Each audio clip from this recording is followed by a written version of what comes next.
Good morning, everyone. I'm going to call the meeting to order. At this time, I'd like to remind Council and municipal staff that this meeting is being live streamed to the public.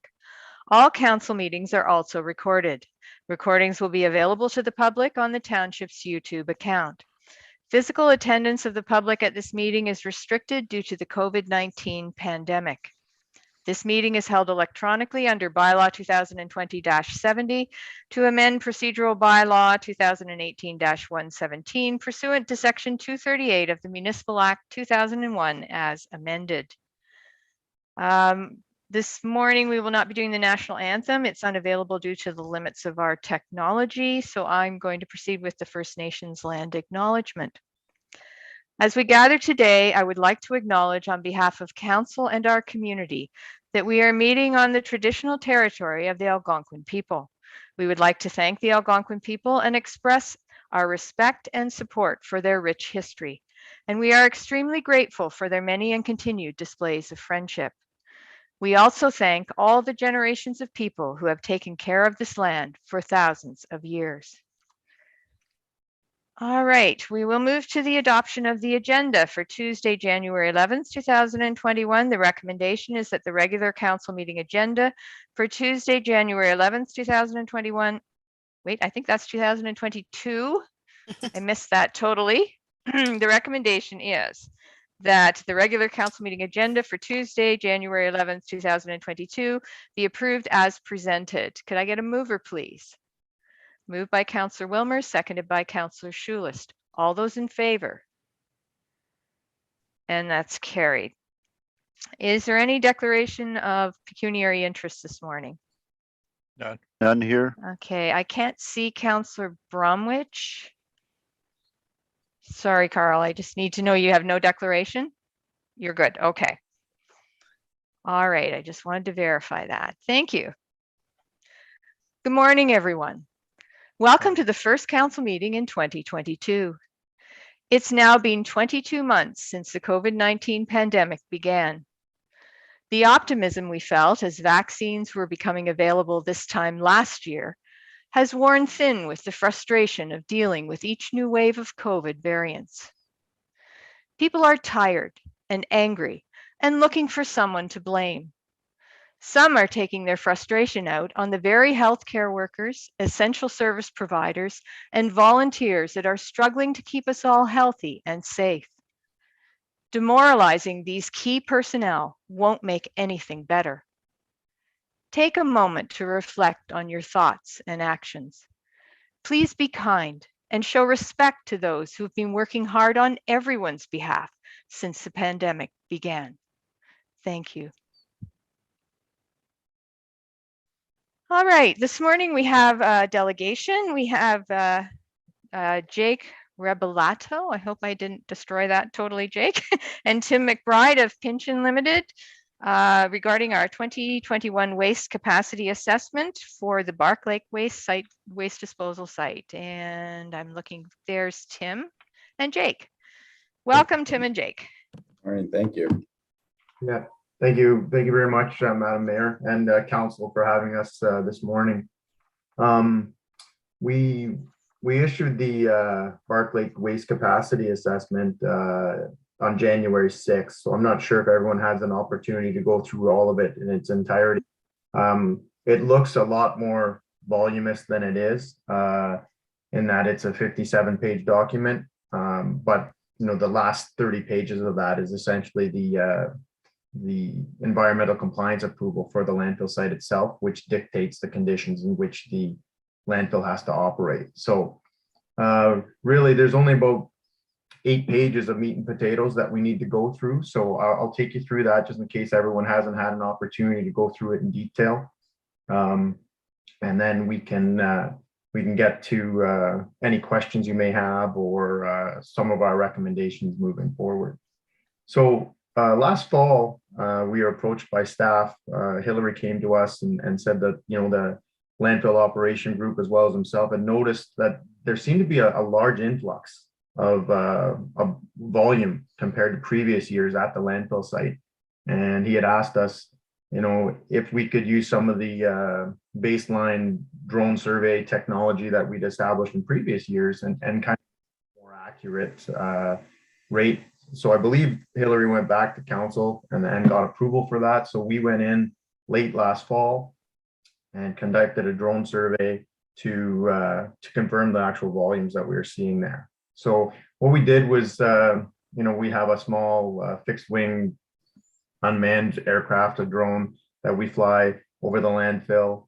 We did a previous survey in 2019. So we used the exact same benchmarks and ground control, and we compared the two surfaces. And in doing so, we're able to,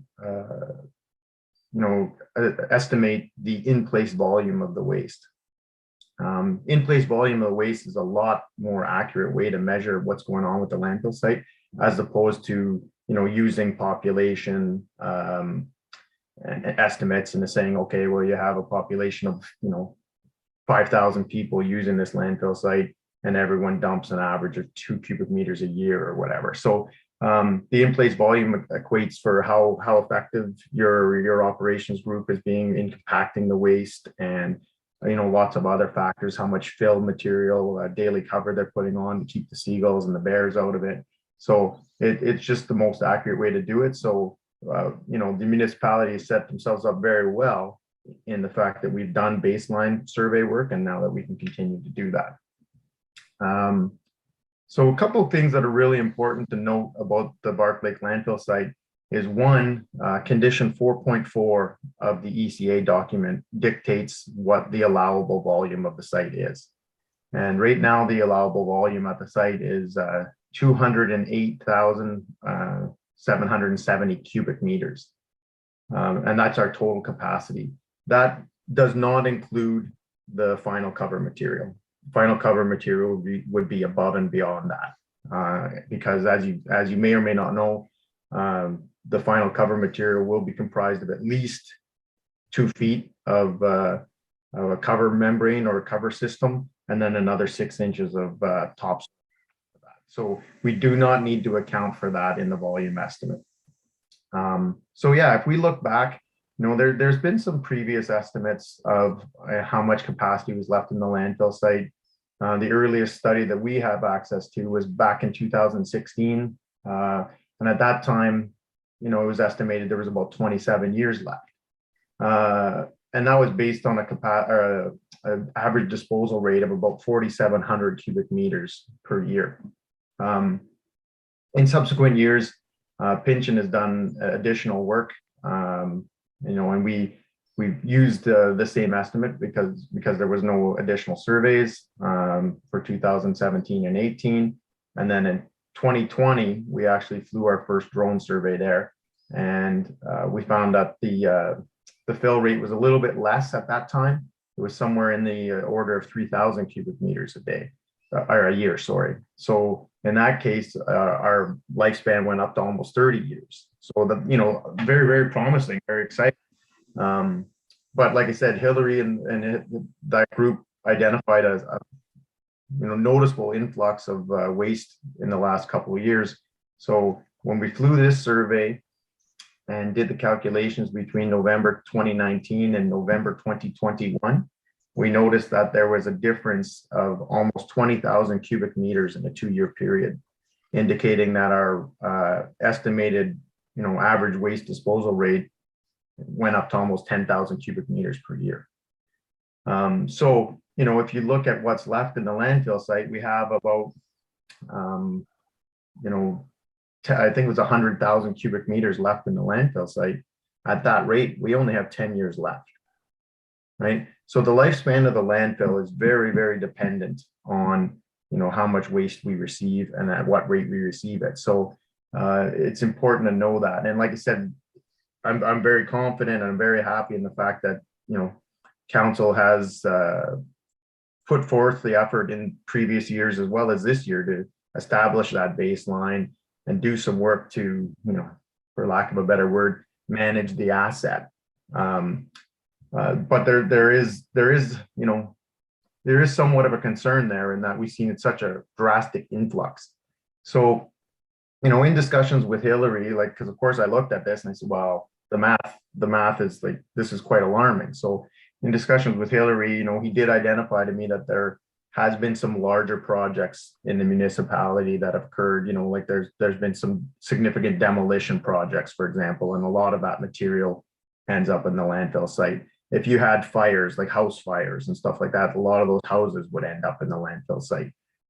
So some of those projects you could plan for, like if you guys, for example, if you had an old school that you knew you were going to demolish, or some kind of municipal asset that you knew you were going to take down, you could plan for that deposition at the landfill site. But when you have fires and stuff like that, those are unplanned, depositions, and we just have to have a contingency available for that. The other theory kind of goes back to the mayor's comments at the beginning here. We've been going through a pandemic for the last 22 months. And what we're seeing in a lot of rural municipalities is, there's a large influx of people now that are able to take advantage of this work from home scenario. So where you would have had a large component of your municipality that were considered seasonal residents, well, now they've all got internet and they've all got VPN connections, so they live full time in your municipality. Well, in the summers, in the winter, they probably decide to go back to their nice condos. But there's a potential there that some of the influx we're seeing in the last 2-year period is related to the fact that some of these seasonal residents are not so seasonal right now. So maybe it may be that these last 2 years are just an anomaly with those large demolition projects, combined with the fact that we have some some people that are a little bit more permanent. So the punchline at the end of the whole thing is we would recommend that we do another topo survey on a somewhat of a regular basis if we want to do it in 2022, or if we want to delay it a year, 2 years rather. That's another option. But it would be nice to get a better idea of what the average deposition rate is, and get a feel for what our lifespan is going to be, because even at 10 years, it sounds like a long time, but in the world of waste management and waste management planning, that's like tomorrow. Because if 10 years is truly the accurate timeline,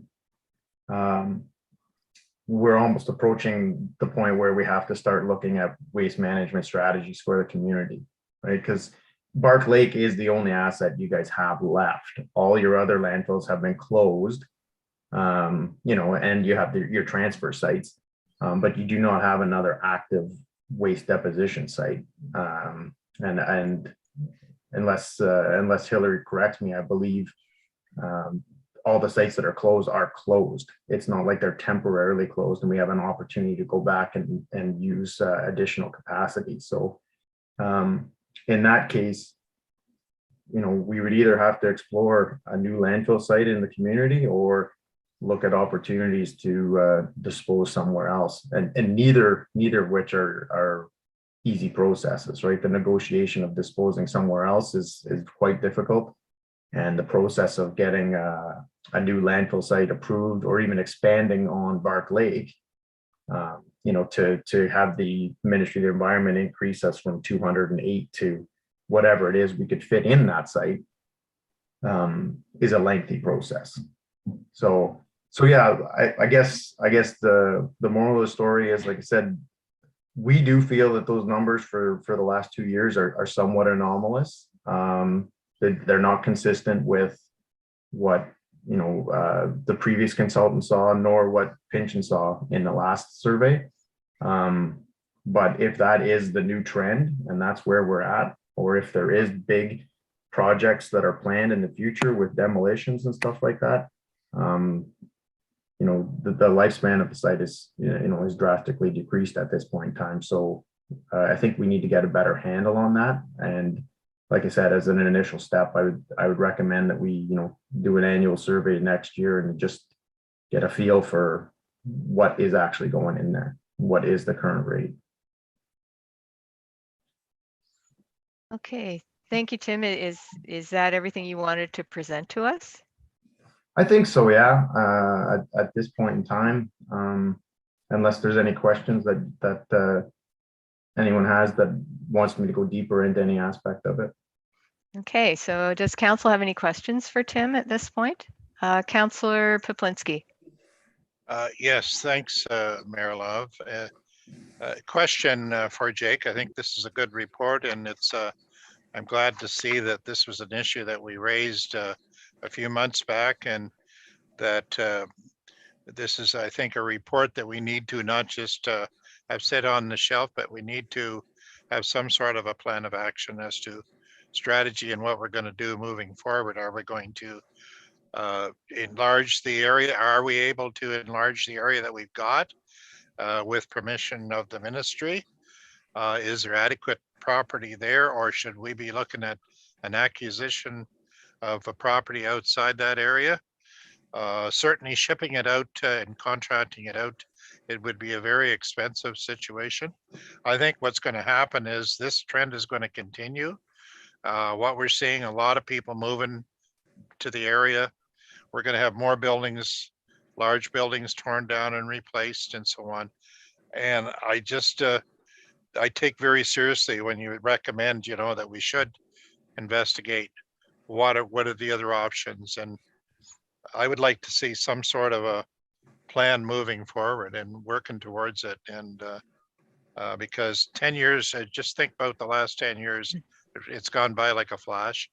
And when you're acquiring land and getting permission from the ministry for this sort of thing, I lived in the Toronto area and in the Scarborough area when they had expansion and acquisition of property for dumps and so on. It took years and years and years, and some of it never got resolved. It just went on, and some of it's still going on. So that's why I mentioned this. I think we should be talking about a serious plan moving forward. Thanks. Yeah. Okay. Yeah, Go ahead, Tim. I was just going to say, I don't know if there's any value to me kind of laying out the framework of what goes into a landfill approval or landfill expansion. I can do that really quickly if you'd like. Mm-hmm. Yes, please. So, even in an expansion scenario, let's say, like, theoretically or hypothetically speaking, we were able to purchase the property, directly east of the Bark Lake site, and we wanted to expand in that direction. It's not a slam dunk in that even for expansion, you would have to do public consultation, First Nation consultation. So those types of things take a long time, and they can be quite a contentious issue. And then sometimes with the timing of that, it doesn't line things up very well with other things that are very seasonal dependent. For example, we would have to do studies on potential endangered species. So if we did First Nation consultation and public consultation and MOE consultation, and we got that all resolved, and now it's August, and we need to go look for breeding birds. Well, breeding bird survey is already done. So you would lose almost an entire year, right? So when Councillor Poplinski talks about, how these things take a long time, it's not necessarily the fact that, it's a council problem, or it's a public consultation problem, or even an MOE problem. It's just the type of work that has to go into these things is quite seasonal, right? So you have, like, turtle surveys have to be done in the spring. Birds are done in the, in midsummer, like full moon in June type of thing. Benthix spring and fall. Flora and fauna has to be when the flowers are in full bloom, for example. So there's a lot of seasonality to the baseline work that has to go into it. So that can often cause delays. And if you do those studies and you miss something, you have to wait a full year before you can get at it. So like I said, there's a lot of aspects there. And if we were to go away from expansion of existing site and look at new sites, to go through that EA process, you have to submit a technical terms of reference to the MOE, have them approve your approach to the EA process. which is, your consultation plan plus all the other aspects. And you have to show that you've investigated all your options. Like, could we ship the waste somewhere else? Could we burn the waste to generate power? Could we do this? Could we do that? Go through all your possible options, select the preferred waste management option for the community. And then from that, if we decided that landfilling is the preferred option, then you have to go through a whole site selection process and pick sites. And so, yeah, it's a very, very lengthy process. And I'm not trying to scare anybody. Mhm. I just want everyone to be, fully aware of what the process is. So the last one we did, we started in 2017 and we got approval in 2021, and that one went well. So it's a 4-year process to get a site approved. Okay. Tim, I think that actually sounds better than what we experienced in our expansion for the Bark Lake site. It took, I don't know, many years. Hillary, do you remember how many years it took to get that expansion? Good morning. I believe over 10 years. Mm-hmm. Yeah. So if you can do it in 4, I'm impressed. Yeah. Well, everything has to fall in place. Really. Absolutely. You have to have the supporting water quality, for example. So with the Bark Lake site, we are kind of landlocked with the fact that we have that creek and some surface water features nearby. So, and the other thing too is there's always concessions that have to be made. So with Bark Lake and the current way that it's run, it's ran as a natural attenuation type site. A lot of the new, even expansions, to put a new cell on the side of this, they would ask us to put a full liner in and a full leachate collection and treatment system. So the way things have been done in the past is not consistent with how they would probably approve it in the future. So there would be a lot more capital investment on whatever site we go to. Right. I think, though, we do have to look at this, because if we do end up with enough growth that we are looking at 10 years, we've got to get on this. So we've got to know what direction is the best direction to head in. Councillor Wilmer, you had your hand up, and then Councillor Bromwich. Yeah, thank you, Tim. I appreciate your explanation on setting up a new landfill site or expansion of this one. And that's why I think I agree with Councillor Poplinski that it's never too early in my estimation to start planning for our next solution. I think we need to, even when I look at the figures here, based on the 34 meters per year that we were at, and it gave 33 years of life.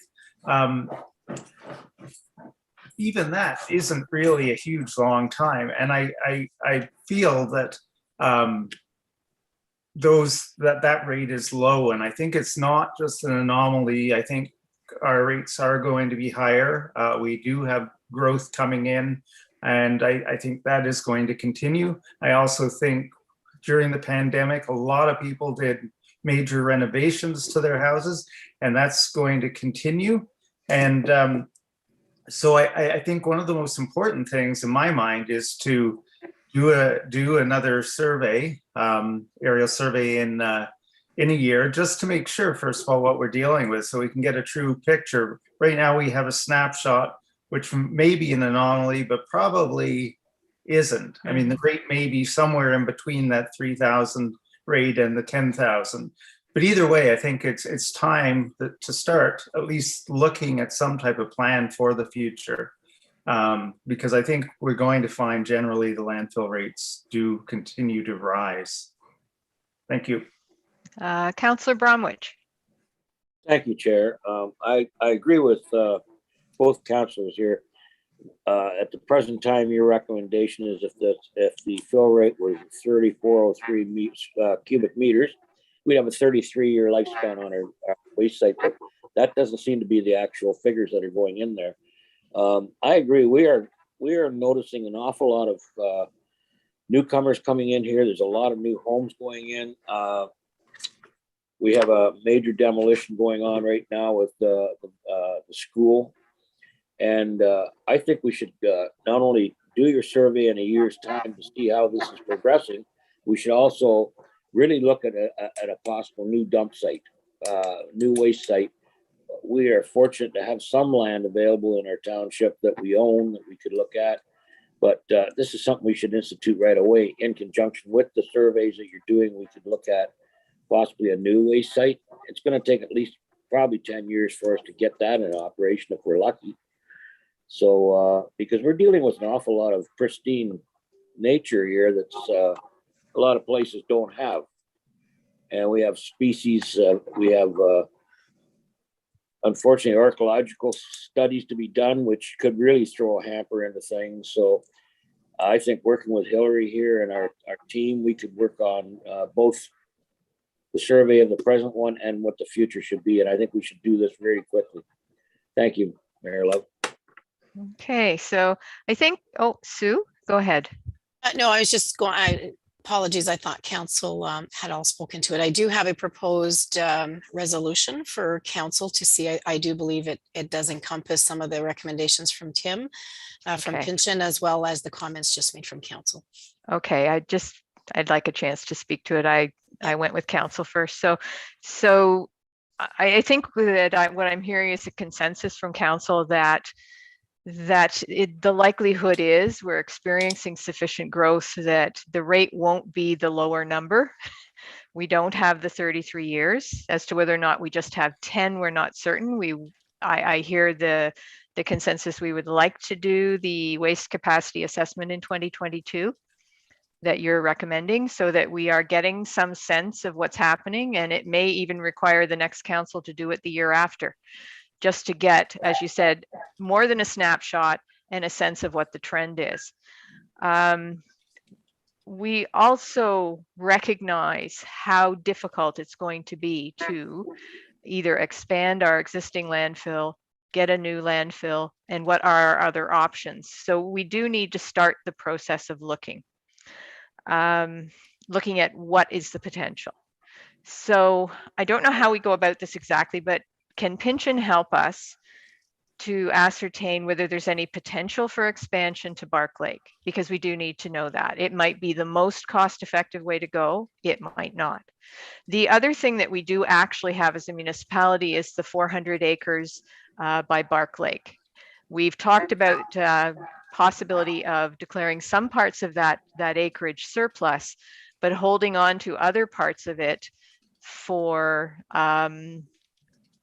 the possibility of a new landfill. So if there is another location that we do have that should be considered, because it is a municipal asset. And I don't know how we go about determining whether it's a good location or whether some part of it is a good location for a new landfill. But again, that would be something I'd like staff to work with Pinchin to see if we can ascertain that before there's any question of whether or not any land would be declared surplus.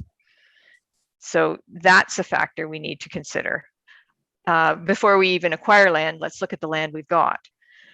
The other thing I'd ask you, Tim, is technologies are changing. The way landfills are approached is different now. There's the possibility of other options, such as going in and mining the existing landfill to remove all the recyclables and then regain some capacity. Is there any value to any of those changes in technology where we could be looking at implementing something like that, for example, to regain capacity at our existing landfill? I think we need to look at all our options, and we need to have that high level look to begin with to get some sense of where's the best path forward. Because the last place we probably want to be is having to ship it out and being at the mercy of those who are receiving it and what they decide on an annual basis in terms of what our costs will be. So I know that's a lot to kind of throw at you, but I think we need our staff to work with your staff to get some sense of where the best path forward is for us. Yeah, agreed. So it's funny you mentioned like changes in technology. Even the way that we do these studies now, we're able to utilize some new technologies. So some of the communities that we're working on are in a very similar situation that you find yourselves in, and that they have, big community, and in their mind they think they have all kinds of real estate that's available. But when you actually, the one community we work with, we're doing a GIS exercise. So we overlaid a layer of what all the municipal owned lands are currently. So like you said, let's look at what we have now as opposed to purchasing something else. But then when you start to apply all the new landfill design criteria to those lands, so you have to have a certain setback from any surface water feature. Well, that starts to eat into the available lands. And then you have to have 500-meter setback from any drinking water well. So that eats into a lot of it. And then in the end, you actually don't have a lot of land left that, you know, that would fulfill all the requirements of the design criteria for a new landfill site. And then that would trigger, well, hey, yeah, we have lots of land, but none of it is suitable for a landfill. So we have to go look at somebody else's property to acquire it. So that's one thing that we could do right now is see, you know, of all the municipally owned land, like how much of it would actually be an option for us. And then the other component that we might want to consider is just like you said, like almost like a waste management plan. You know, what's our population now? What's our forecasts? You know, what are the big projects that we foresee? Like how much waste are we going to have to handle for the next 30 years, let's say? And 30 years is the maximum that the MECP will let us consider as part of an EA. So that's why I picked 30 years. So, you know, like, let's figure out what our waste needs for the next 30 years are going to be. And then, yeah, you know, is there potential that, you know, 10 years of it's going to go into the Bark Lake site as is? You know, maybe there's an opportunity for a 10-year expansion based on what we have there. Maybe there's some we can save from a landfill mining program, et cetera, et cetera. And landfill mining, you know, it's gaining a little bit of steam, but there are a lot of risks with that as well, because there, you know, if you do some test holes in it and you see, okay, well, there's 20% of the stuff that we could get out of here.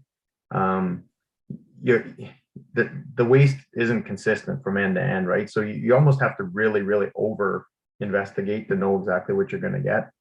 And then the other piece of it too is, you know, Hillary and the operations guys, they've been really good recently in that they know what goes where. You know, we've tried to segregate waste into different things. Landfill mining is somewhat dangerous in that once you open waste from, you know, the 80s and you start to get into building demolition, for example, and asbestos, your workers are now exposed to asbestos, and or any other, you know, like if you start to hit buried drums or buried tanks, or like you could really get into a mess, right? So sometimes you can get some recovery and sometimes you can't. So Barrie did a big landfill mining thing. They didn't actually get a lot out of it as far as, you know, recyclables and metals and that sort of thing. Where they saw most of their volume savings was in the cover material. So, you know, like the operations would put the waste in and then they cover it in 6 inches and then they just put more garbage on top of it the next year.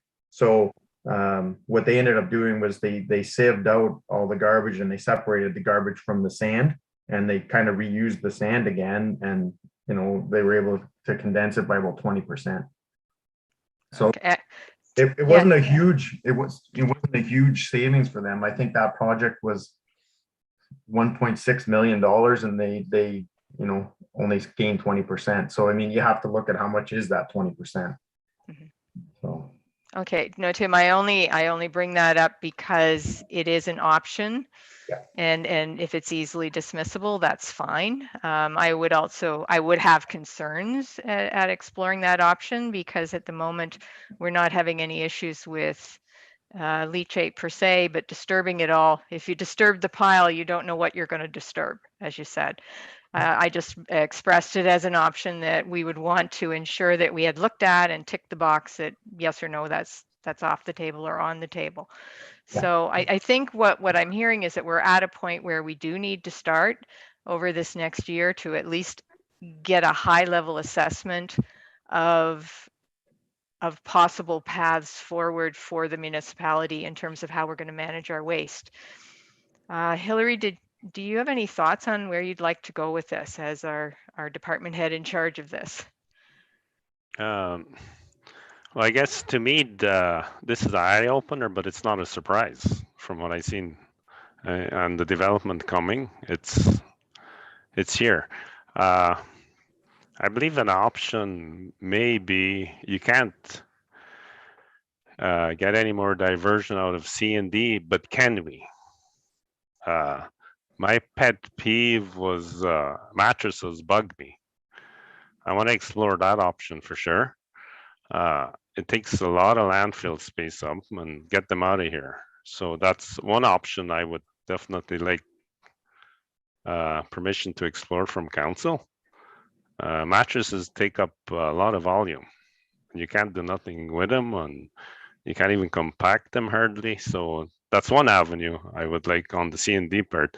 Other than that, I don't know of any options for diversion in C&D, but hopefully Pension may have some ideas. I heard of possible drywall, but I don't think that would make too much of a difference. So I'm open to suggestions. I like diversion. I was always into diversion. I think we can improve there, at least in mattresses. And if you have any other ideas, I'm open. I want to improve this situation. And of course, one more data set this year would maybe put things into perspective. If we can drop it to perhaps 5,000 cubic meters per year, that'll give us some breathing room. If it shows another 10, we definitely press the button. So that's my take on this. Okay, thank you. So Tim, we could work with Pension on a couple of these high level possibilities. And as you said, the property we do have, to take a look at that piece and see if there's anywhere on that piece that actually makes sense, that might be able to be developed. That could be something we could look at as well. It would be nice to know that and to have that sort of in our back pocket if there is a place that we already own as a municipality that could be used. Also, it would be very helpful to have a sense of what would be involved in expanding Bark Lake again a second time. And is that possible? Does it require additional land, and what does that look like? So I don't know how we proceed here, other than I think council would like to get some high level view of some of those options so we can start to hone in on where we should be headed. If within this next year we see that we are still at 10,000, we're not, or 7 or 8,000. I mean, it's sufficient that we don't have a lot of time left and we need to begin. Yeah.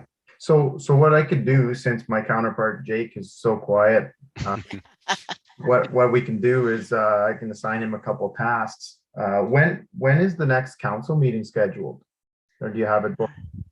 It'd be the beginning of February, first February Tuesday in 1st. February. Ooh, February 1st. February 1st, eh? All right. So since Jake's quiet, we do by February 1st. We can prepare a little proposal for your consideration.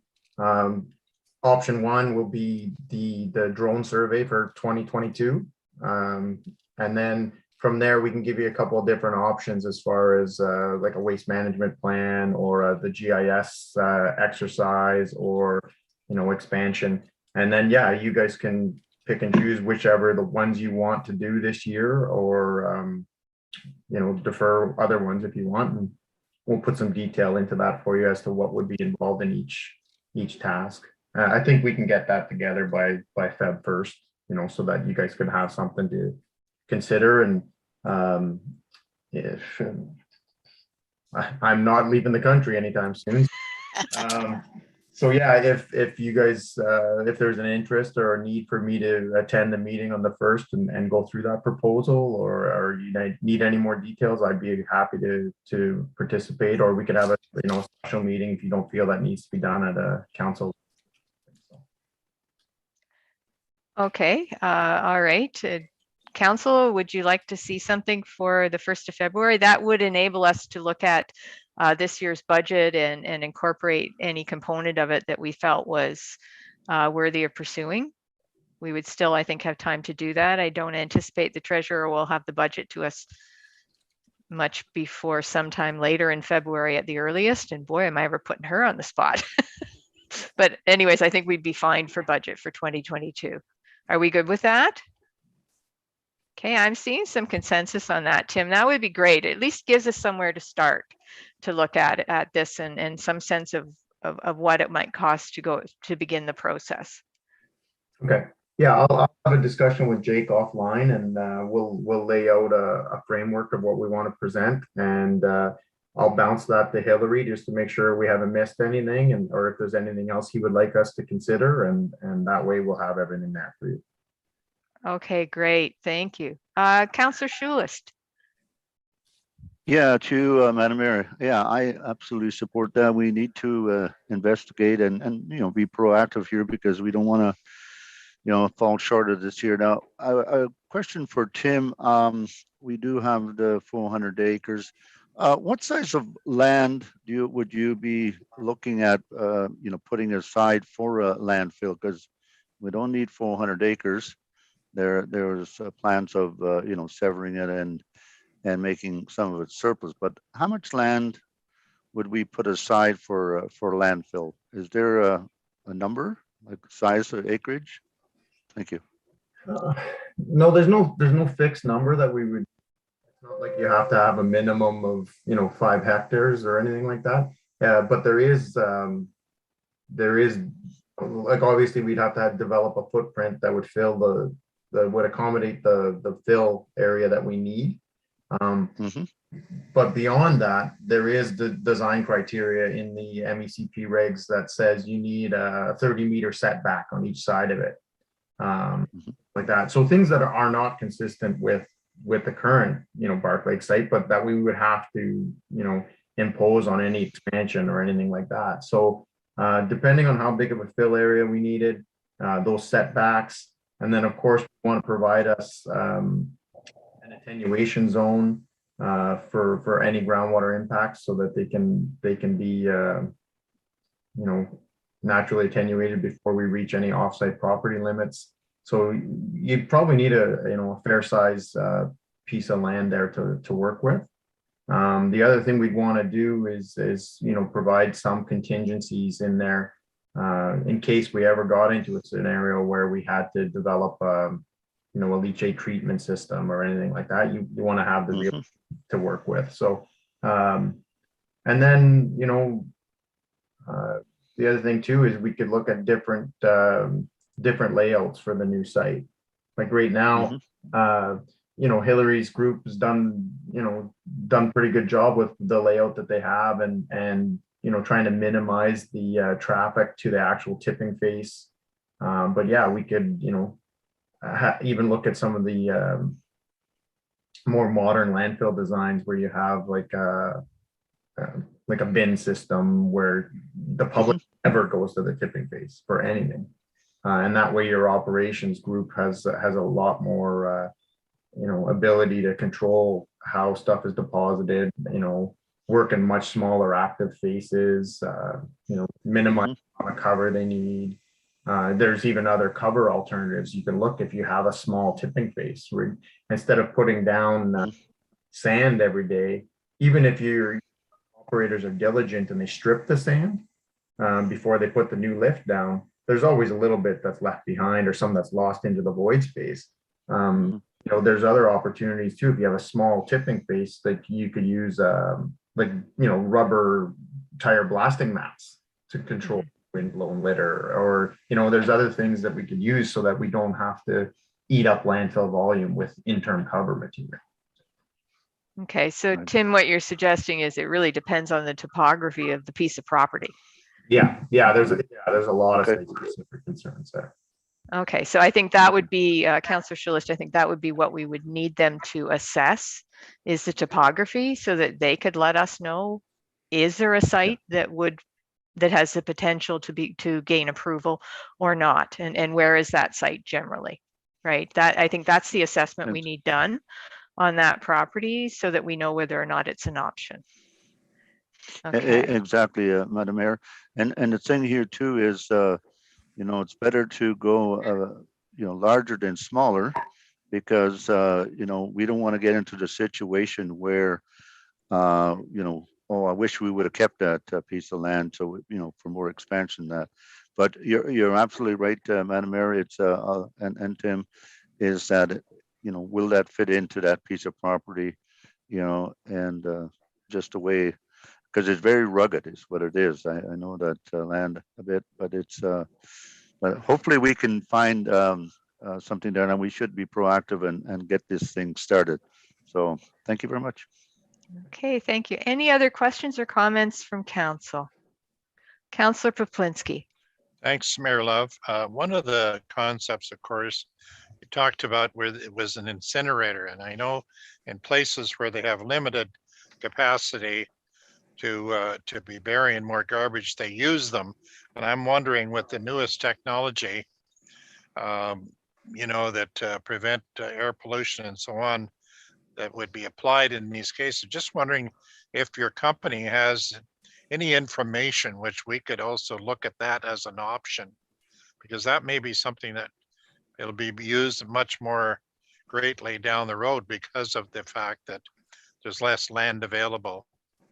And I think the idea of looking at our 400 acres as an option, but there's no guarantee that that would be conducive for that sort of offer, but I think it's wise to do that.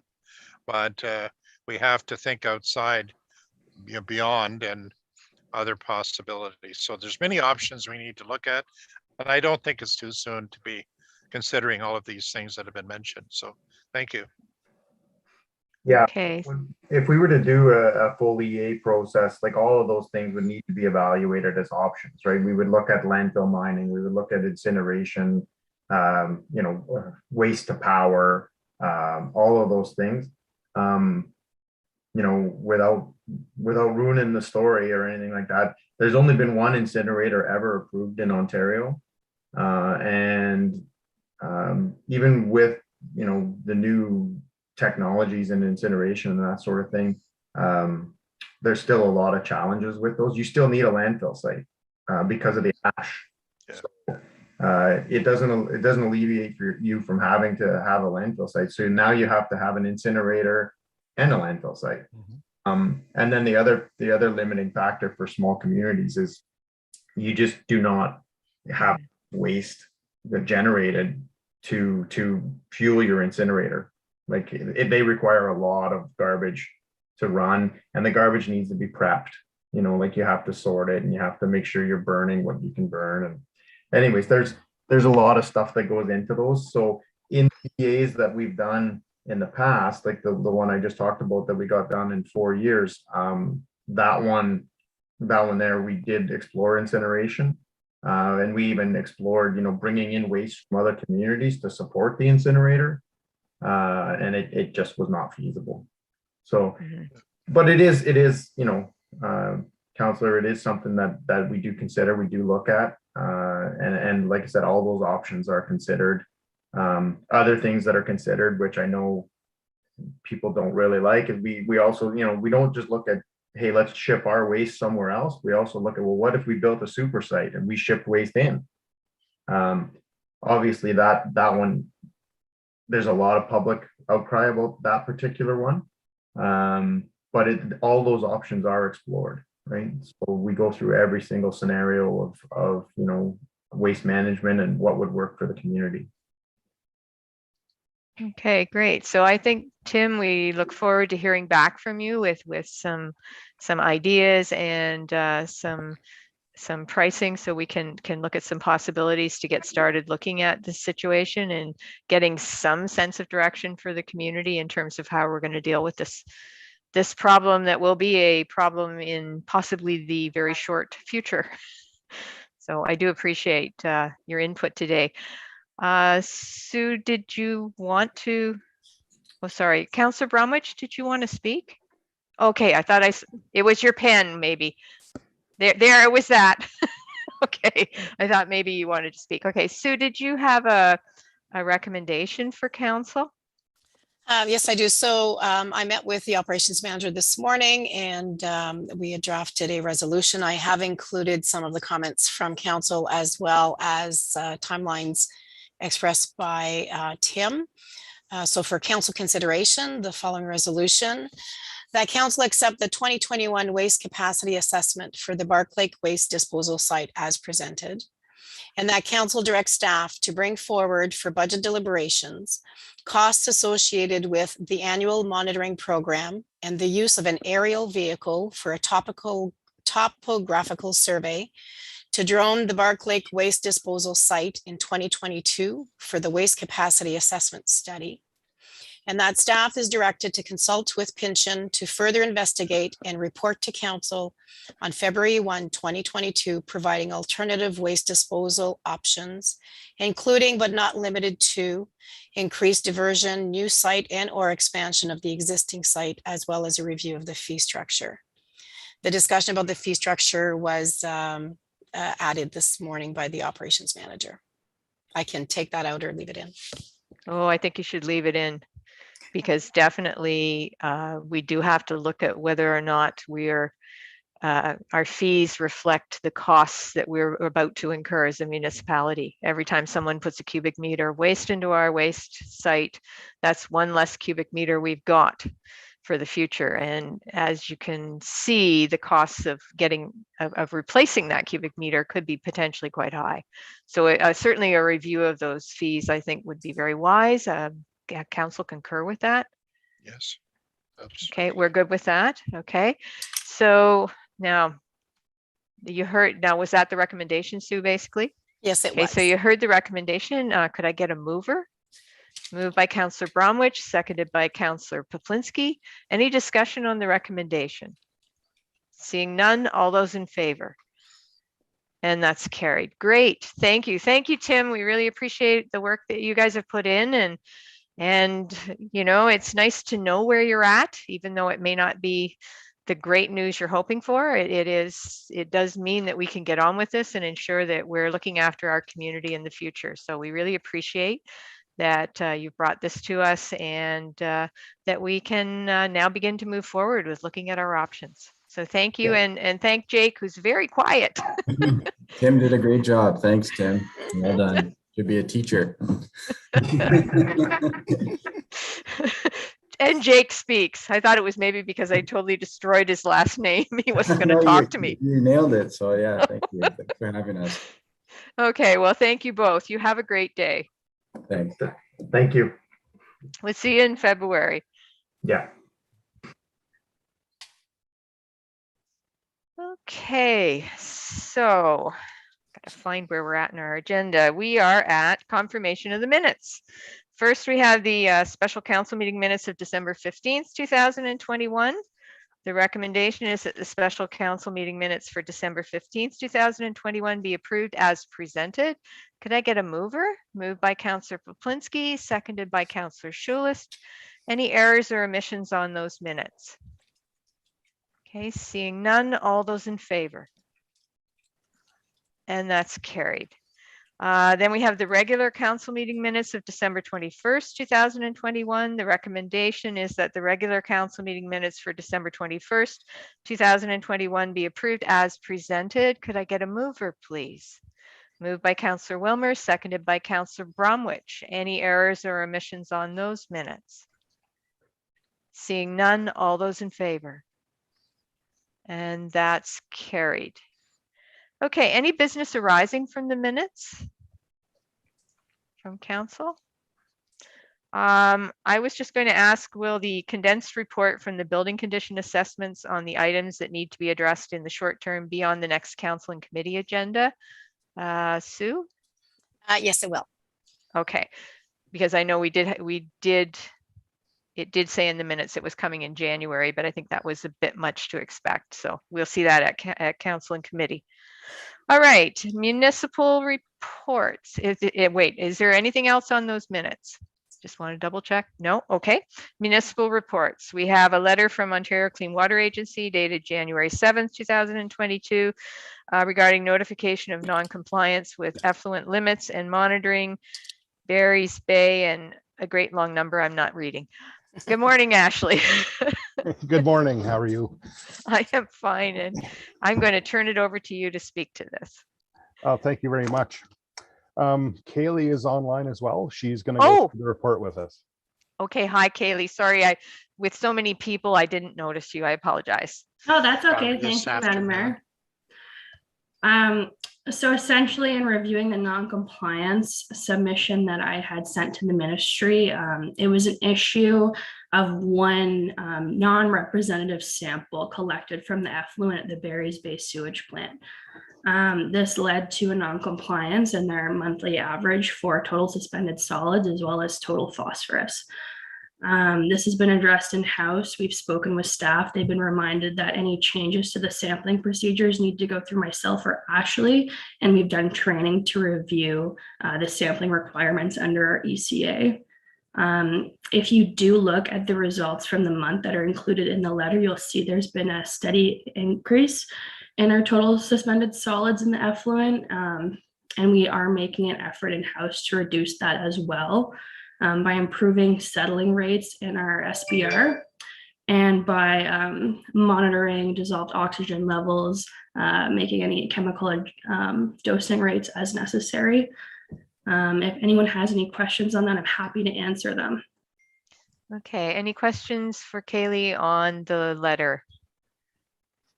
Okay, I'm not seeing any. So when I read it, Kaylee, was it not collecting the sample over a 24-hour period that caused the result?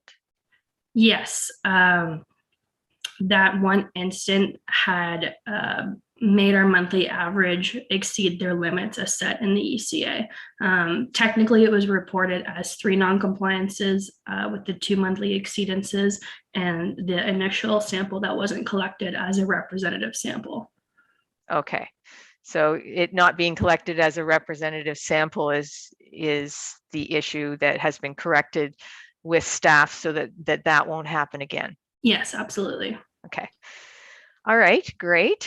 Well, not great, but we understand that can happen. I mean, as people are being trained to do certain jobs, we don't always catch all of the little details every time. So, you know, it's certainly something that we want the public to understand, that it was a little bit of operator error, but it's been addressed, and it won't, hopefully that's not going to be an issue again.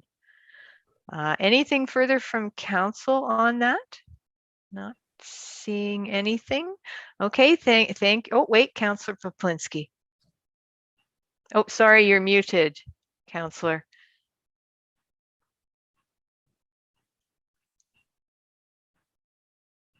Oh, thanks, Mayor Love. No, I was just going to mention the issue of oversight continues, and I'm sure it'll be rectified, and I'm looking forward to the next report. So thank you. Okay, thank you. All right, great. Well, thank you for that. I mean, I always appreciate the fact that we are notified and we know what is going on, and certainly it's being addressed. All right, our next item is Aqua expenditures 5972 and 5979, which are the 2 plants update. Now, I don't know, Ashley, did you want to speak to this? Yes, I will, Kim. Thank you. Thank you. Okay, so in the first one was the jet motive pump that had to be rebuilt at the cost of around $9,500. That was previously mentioned at council on October 5th. In saying that, we also need an impeller replacement on that pump when it came back. So that would cost was $2,840.17. And the last is a water service that was replaced at in front of the fire hall on Billing Street. And that cost was $5,118.63. Oh. And the email keeps coming, eh? Okay, great. Any questions from council on that? We actually were informed about the first one a little while ago. So this is just tidying up our bookkeeping and ensuring that we have a recommendation for approval. Okay, no questions. Sue, could you read the recommendation, please? Yes, through the chair, that council approved the Ontario Clean Water Agency Aqua 5972 and 5979 for the 2021 expenditures as presented, totaling 17,449.65 for work orders 2580209, 2543310, 2582946. Okay, could I get a mover, please? Moved by Counselor Schulis, seconded by Counselor Wilmer. Any discussion on the recommendation? Seeing none, all those in favor? And that's carried. Thank you both. We appreciate you taking time out of your busy day to be here. Happy New Year, and here we go, 2022, eh? Mayor Love? Yes. If I may, I just had a question for Ashley before Oh, we okay. leave this one invoice. I was just wondering, and it's just more housekeeping for us. So now that the digitization of the water and wastewater mapping is complete, so I'm seeing, for example, the expenditure that is referencing the billings leak that we had there. Is that information now that would be added to that map? So that we know what that cost is, so that we have like a starting point where we're going to start. I think we had identified like three major, not major, but three leaks in the area that we're knowledgeable about that we worked on in 2021. So if maybe that could be our starting point, maybe you can give us a call and I can speak to the deputy treasurer and see how we start that process. And then we would know what Aqua would be updating and what we would be updating.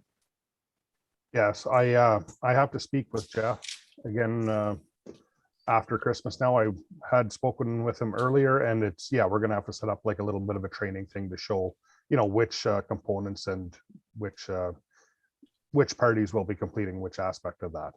Okay, thank you. Okay, great. Thank you. Was there anything further? All right. Oh, Ashley, yes. Sorry, down further in the agenda, there's also a COVID-19 letter from the Ontario Clean Water Agency. I can just hang around until that portion.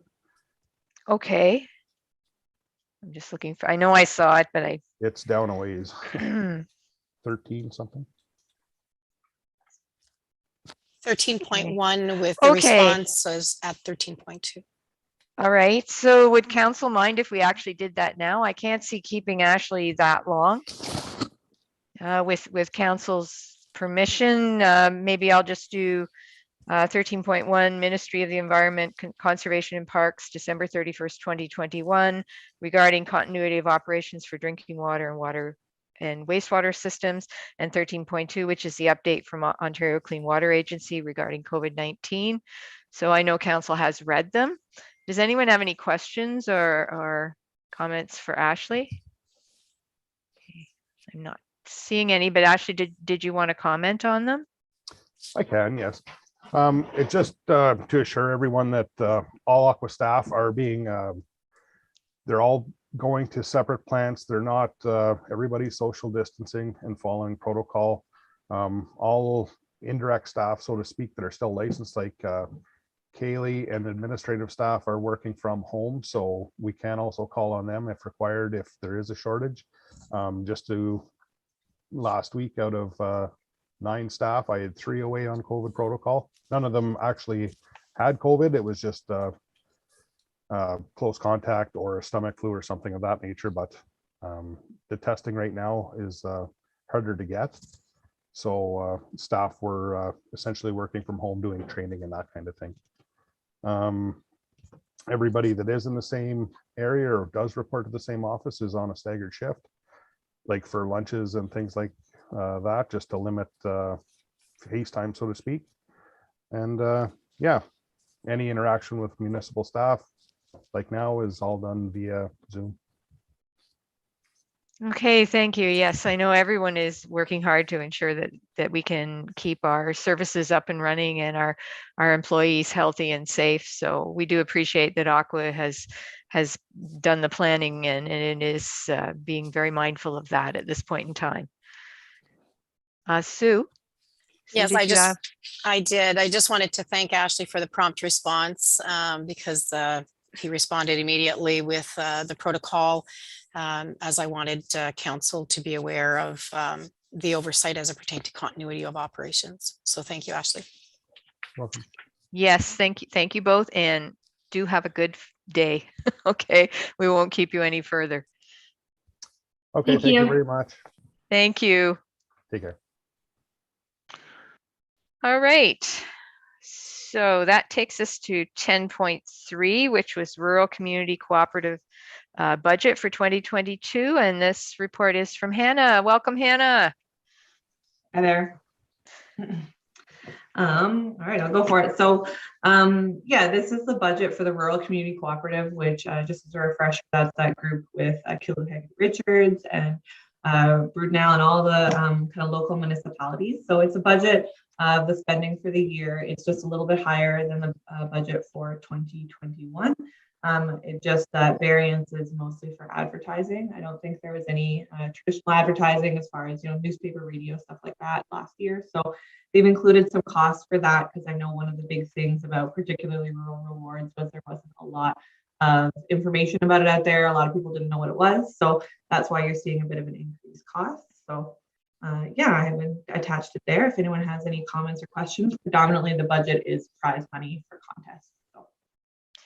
Okay, thank you, Hannah. And these are programs that can go ahead regardless of the situations we find ourselves in terms of the pandemic. So they're pandemic proof. Yeah, that's why I enjoy the fact that we're a part of it, because I could plan something for whenever and it could get canceled at any time. So this is nice because these are going to go ahead no matter what. They're contests that people send in photos. The voting takes place on Facebook. There's no way we could have to be in the same room if we didn't want to be. So. Okay, great. Any questions or comments from council? Okay, I'm not seeing any. Sue, did you want to read the recommendation?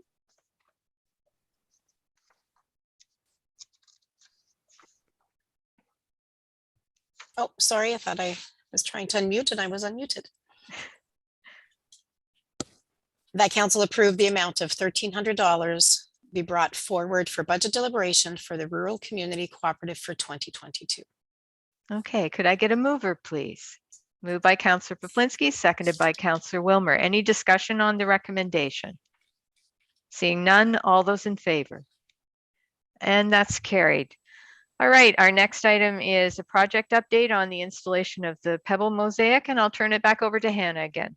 Perfect. So yeah, after we had some folks come in on the 7th, the meeting on the 7th, the delegation from the Women's Sexual Assault Center of Renfrew County, they wanted to install a Pebble Mosaic somewhere public in MV Township.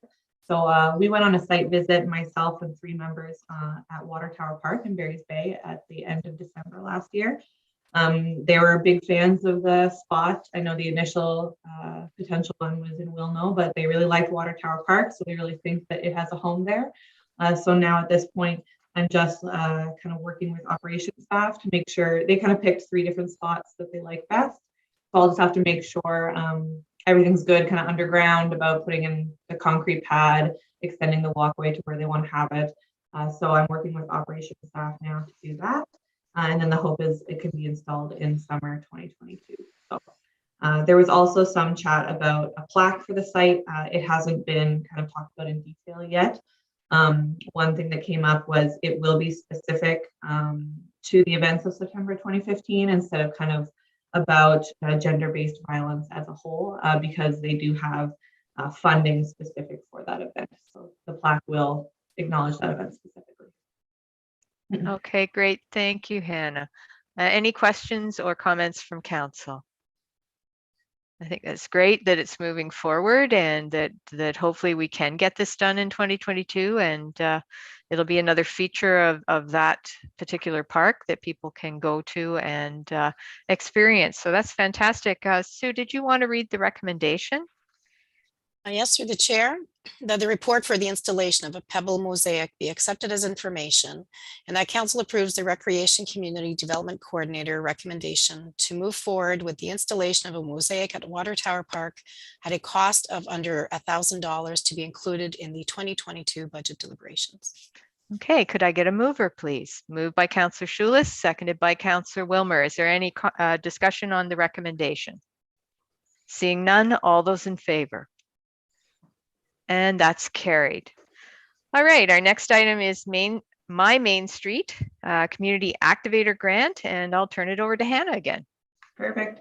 Yeah, I wanted to bring this up because the grant particularly does want to have sorry, I lost my thoughts there. It does just like to have partnerships, so I'm hoping for support from council on the grant application. So this is a grant funded by the Economic Development Council of Ontario to revitalize main streets in the wake of COVID. It's for bigger projects, funding minimums are $25,000. And there is a chunk of funding earmarked for areas with populations under 100,000 people. So I have been working on an application to fill some gaps in signage and lighting and facilities around our main street districts. It has to be specific to a main street. So it couldn't, for example, be the waterfront in Barry's Bay or anything like that. It does have to be really particular. So there we have 3 main streets with our 3 community hubs. So specifically, I'm looking at a number of things, including some signage, some lighting, public washrooms in the downtown of Barry's Bay, as well as updates to the streetlights in Wilno to allow for lit Christmas decorations. So we're looking at around $61,000 or so for this grant total. Okay, Hannah, thank you. Is there any matching component to the funding, or is it a straightforward grant? So I don't believe so. I believe this one is a straightforward grant. I'll double check. But. Okay, certainly if there's a matching component, we would need to know that for budget purposes. But if it's a straightforward grant, that would be excellent. Any questions from council? Councillor Poplinski. Yes, thanks, Mayor Love. I think this is a really worthwhile venture, and I think we should see what we can do with it. One of the nice things when I read it, I see that they're inviting people in the community, organizations, whether it's recreation, I take it, or other groups that are formed that could might be able to take advantages as well. So Hannah, and my question is, are you engaged with any of these folks and looking at other possibilities? And especially when I look at also, I notice there's mention of this, some sort of a washroom system, which is, it sounds like it's perhaps some new technology or something that could be used. We need it in Barry's Bay immediately. You know, it's the type of thing we really need to do something. But it also, we've talked in the past about another alternative to the porta potty that's in Combermere at the dock. So it may be something, and it may be something that also could be used in Wilno. I don't know, but I'm just putting that out there. But the nice thing about this plan is that it seems it's quite all encompassing and involving more than just one site. It's, you know, they talk about using it across the area. So I think it is something that we need to explore maybe a little more and see what we can get out of it. But I think it's a very good initiative. Perfect. Yeah, and what you mentioned kind of about different groups, it is my intention to get letters of support from different groups. So Combermere Rec Committee, the Wilno Heritage Society, the BIA, stuff like that. So I will be reaching out to those groups just to get make sure we're on the same page for that. As far as a washroom in Combermere, I know one can't exist at the site like the public dock, which kind of makes it tricky. It's tricky to find a spot that exists on that main street because we do technically have to be in the main street for this grant in particular. So it is constraining in that way, but it was on our mind. A public washroom for Combermere did come up, but we just couldn't think of a spot for it, I guess. Okay, so it's something you're looking into, but finding a site is the key thing. Councillor Wilmer, did you have your hand up? Thank you, Mary Love. Just, well, first of all, a comment. From what I recollect, it is 100% funded. I do remember when we used this for the Christmas lights, the BIA, I think last time was part of it, and I think some went to the gazebo in Combermere, and but it was 100% funded. The other thing I just was interested in where do you see the washroom going in Water Tower Park? Have you looked at locations as to where it could go? We have just very casually had conversations, I guess, about whether it could be potentially kind of tagged on the back. It is like the back of the fire hall is right there. So there is the possibility to build onto the back of the fire hall. So that came up. But as far as like a very specific site, that hasn't been. Because that was going to be my follow-up. I think that would be a site worth looking at, because you don't want it standing out in the middle of the park, but you certainly, it would fit sort of against the back wall or close to the building. And I think the other thing that would be important then is that we have excellent signage indicating where it is, because it will be a little bit tucked away, as it just should be. Thank you. No, I think it's excellent. Okay, great. Any other comments or questions for Hannah on the My Main Street funding? Okay, let's see, do we need, yeah, Sue, do you want to read the recommendation on that? Yes, through the chair, that council approves and supports an application submission to My Main Street Community Activator Grant to fund the purchase of signage and lighting in each of our population centers, and supports that the application includes a prefab public washroom in Barry's Bay. Okay, could I get a mover, please? Moved by Councillor Wilmer, seconded by Councillor Poplinski. Any discussion on the recommendation? Councillor Poplinski. My only concern, are we dealing with a short time frame here in order to get applications accepted by Anna? Yeah, so it is due on February 1st. So it is something I'll be working on over the next few weeks. That's not a lot of time, especially No. when we're, okay, thank you. So we want to get on it right away then. Right, okay. Any further discussion on the recommendation? Seeing none, all those in favor? And that's carried. Okay, recreation update for December 2021, and Hannah. My last one. So just some updates. The community center updates. We did close the Paul J. Akubowski Community Center as of the 3rd of January under the new provincial regulations, which canceled any public skating, hockey, rentals, fitness classes. The only thing going on right now is drive tests. That's the only rental that's able to continue, and refunds were processed for any paid rentals for sponsored public skates. Outdoor recreational facilities can remain open. The Cumbermere and Barry's Bay rinks were both opened in the past week, I believe. This past weekend was Barry's Bay, and then just before that was Cumbermere. We do have signage kind of about the guidelines as far as COVID and just using the ice in general. There are timers for lights, and then the rink shack in Cumbermere will be available for washroom use, but you can't hang out in there. There is some staff implications with closures, which I know Hillary will chat about in a bit.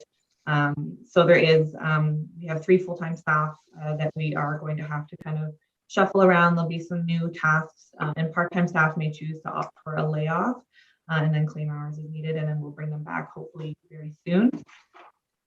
And then finally, other than the grant I just chatted about, we do have a few other grant updates. So we did have funding for dehumidifiers at the arena and a cork floor. The cork floor is all installed. It looks great. And then the humidifiers are being installed as we speak, or dehumidifiers, sorry. So I know Simcoe was there yesterday, and I believe they're there again today. We also submitted an application for a new HVAC system at the office. I believe Amanda spoke on that last time. And then I do have a couple other grants that I have on my radar. The Canada Summer Jobs Grant for 2022, the Community Building Retrofit, as well as the My Main Street. Okay, great, Hannah, thank you. I was wondering if you could just speak to the Community Building Retrofit Grant, and in particular, I was wondering if it could be used to change to LED lighting in some of our municipal facilities. For sure. So that is something I'm actually focusing on with, we have a quote, an existing quote for LED lighting at the arena. So this one is the big focus of the Community Building Retrofit Grant is it does have to reduce greenhouse emissions. Like that is the key factor. So something like LED lighting, which would bring down hydro costs, definitely makes a big difference and would apply there. So the arena we have a quote for, and then we can include other buildings. The good thing about this one is it can kind of be a building cluster. They do have some kind of There's different parameters for the types of buildings. So for example, the office, we couldn't just include the office because it's not technically a community building. But if we had, you know, the arena and the Cumbermere Community Center and the office, it could be kind of all encompassing as a building cluster.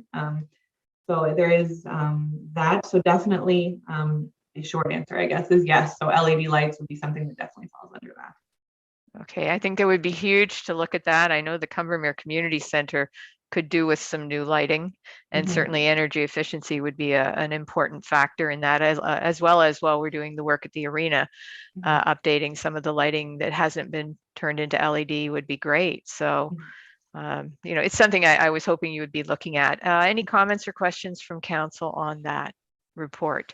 Councillor Wilmer.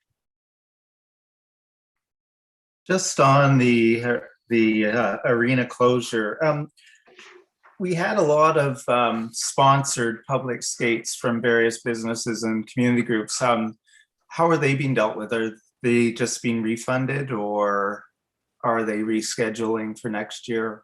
What's happening there?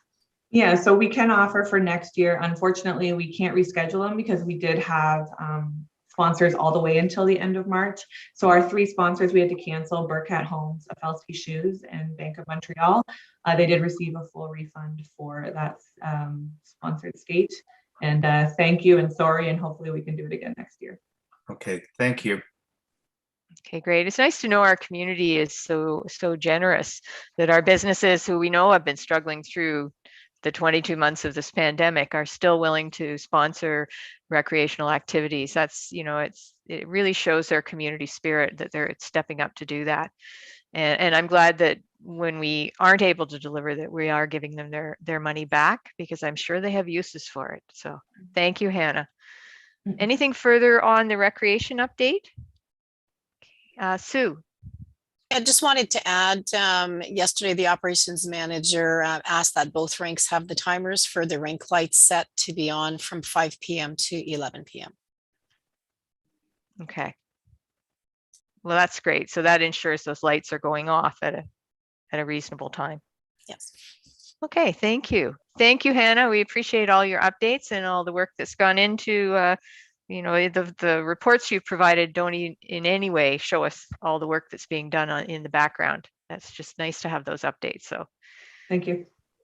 Okay. We will move to 10.7, which is new COVID restrictions, recreation and department staffing. And Hillary, there he is. Hillary, did you want to speak to this? Sure. So similar to Hannah's report, this references staffing. So with the closure of the arena, there's 3 staff that were impacted. Ray is going over to the outdoor rink at Bears Bay, and a limited capacity in Cumber to oversee that. And the other 2, as you know, the last 2 years at budget deliberations, our wharfs are they're done. They're in poor shape. So I thought this would be a good time for the 2 staff members. They have impeccable woodworking skills to rebuild them. And I can't promise to council, pending if the arena opens on the 27th and we go back to plan A. If plan B, we would proceed in retrofitting the wharfs. They are in rough shape. And obviously you can't do this in the summer, because that's when everybody wants to drive their boats and sea-doos and what have you at both locations. So that's my plan of attack. And any other questions on this little scenario? Okay, any questions from council on Hillary's report? Councillor Wilmer. Not a question. I just think it's a great idea and a good way of ensuring our staff have things to do. I know woodworking skills are excellent, and I think it's great use of time and good planning to get these ready for next summer. Again, depending on what happens with plan A, as Hillary says. So we'll have to see, but at least it gives us an option. Sorry, I got a cat in my lap. And this is, this is contingent on after January 27th. And we might everything just might crumble before us, and okay, let's go back to the arena. But that's a work in progress. Absolutely. And Hillary, I also want to echo Councillor Wilmer's comments that this is a great idea, that, we know that our staff have the skill to do an excellent job, and to be able to begin to tackle that project, which had been priced out at a significant amount of money to have contracted it out. If they can even get some of the work done, that would be fantastic. So again, we will wait and see what happens, because no one knows. But thank you for putting it forward. And Sue, did you want to read the recommendation? Yes, through the chair. The council received the new COVID restrictions Recreation Department staffing update report as information, and that council instructs staff to proceed in reconditioning the 2 wharves at Cumbermere and Barry's Bay boat launches, and expenditure be budgeted in 2022 from Parkland cash in lieu revenue line item. Could I get a mover, please? Moved by Councillor Wilmer, seconded by Councillor Poplinski. Is there any discussion on the recommendation? Seeing none, all those in favor? And that's carried. Great, thank you, Hillary. All right, so our next item is the building permit statistics, January 2021 to December 2021. And council, you received an update on this in your email this morning, which the numbers I gather were correct at the bottom, but now you have the actual details in the update you received. Is there any questions or comments on the building permit statistics? Okay, I'm not seeing any. Obviously, you can see there's a significant additional amount of work being done. Just 91 permits in 2021 for single unit dwellings, as opposed to 46 in 2020. And I do believe that 46 was, an increase from the year before too. So the growth that we keep talking about, we're seeing it actually come through in our permits and in the work that our planning department is engaged in year round now. There is no slow period anymore. They are busy all the time. So I just certainly do appreciate and respect that they are very busy. Amanda, you just popped on. Are you popping on for the next thing? Okay. All right. So any comments or questions from council on the building permit statistics? Okay, seeing none. I think we're just accepting them as information, so I don't really need a recommendation for that. Do I? Sue? No? Okay. All right, our next item, 10.9, is the 2021 statement on cash in lieu of parkland and increased density, and that's why Amanda's here. Amanda, I will turn it over to you. Good morning. So just following through with a legislative report for cash in lieu of parkland and increased density. So I've provided the unaudited statement of cash in lieu of parkland, which it gets posted to the Parks and Playground Reserve. So we're required to report on section 37, which is increased density, and we have not implemented increased density bonusing, therefore there is no statement. And then there is section 42, which is the conveyance of land for park purposes. Through the planning processes, we have received funds in lieu of parkland. And we had original amount of cash in lieu collected was $26,750. We used $23,447 previously for the purchase of a UTV or an ATV for the Parks Department, giving us a balance of $3,303. In 2021, we added an additional $68,900 of cash in lieu of parkland. So the balance in the reserve is $72,203. This money is to be spent only for the acquisition of land to be used for parks or other recreational purposes, including the erection, improvement, or repair of buildings, and the acquisition of machinery for park or other public recreational purposes. Okay, thank you, Amanda. Any questions for Amanda on this this report? Councillor Poplinski. Yes, Mayor Love, and actually my question is related to this fund we've got set up there where you reference the ATV. There's been some talk about the importance of using that ATV on the outdoor rinks and putting on the blades are not very expensive. I bought one for $200 and it's like brand new. Put it on my ATV. And is there any discussion ongoing about perhaps doing that and making the job of clearing the ice? It's something that could be put on a little trailer from Barry's Bay to Combermere and used at both rinks, as opposed to sometimes it takes days to get a heavy snowfall off some of these rinks. And having that piece of machinery, it's apparently it's a good piece of machinery. They use it for watering flowers in Barry's Bay, but there was talk about perhaps using it in these other two locations. Is that something that we should be considering?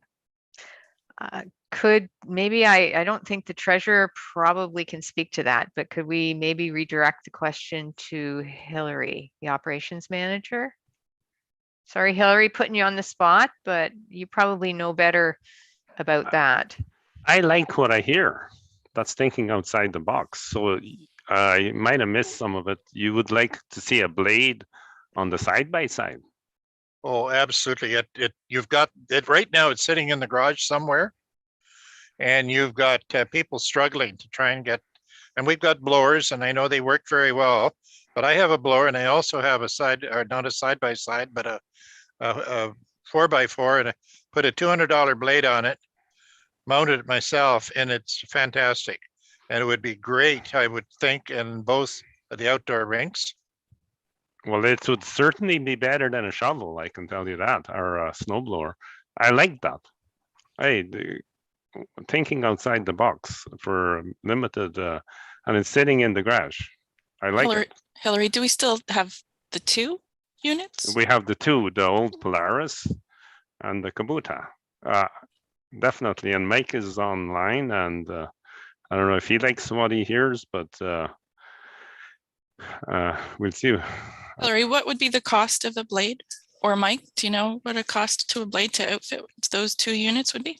Yeah, I think Ernie's correct. They run around $250, but it all depends on it. I think they each take a special mounting bracket to mount to the specific vehicle. So just have to check in to see what the bracket is. But I think the blade runs around the $200, and then you just have to buy the bracket. And just as long as they both have, I'll have to check and see if they both have winches, because I think they use the winch to lift and lower the blade. Yes. But yeah, a very, very good idea, I think, and a very viable use for them for the winter. And if it helps those guys out, then it'd be hugely beneficial. Okay, so is that something staff could please look into, and if we could include, if that's going to be viable, include it in our 2022 budget? And I don't know, does council wish to give them authorization to move ahead with that if it's viable? Councillor Wilmer. Yeah, I would support that. I think it would be nice to get them up and running as soon as possible.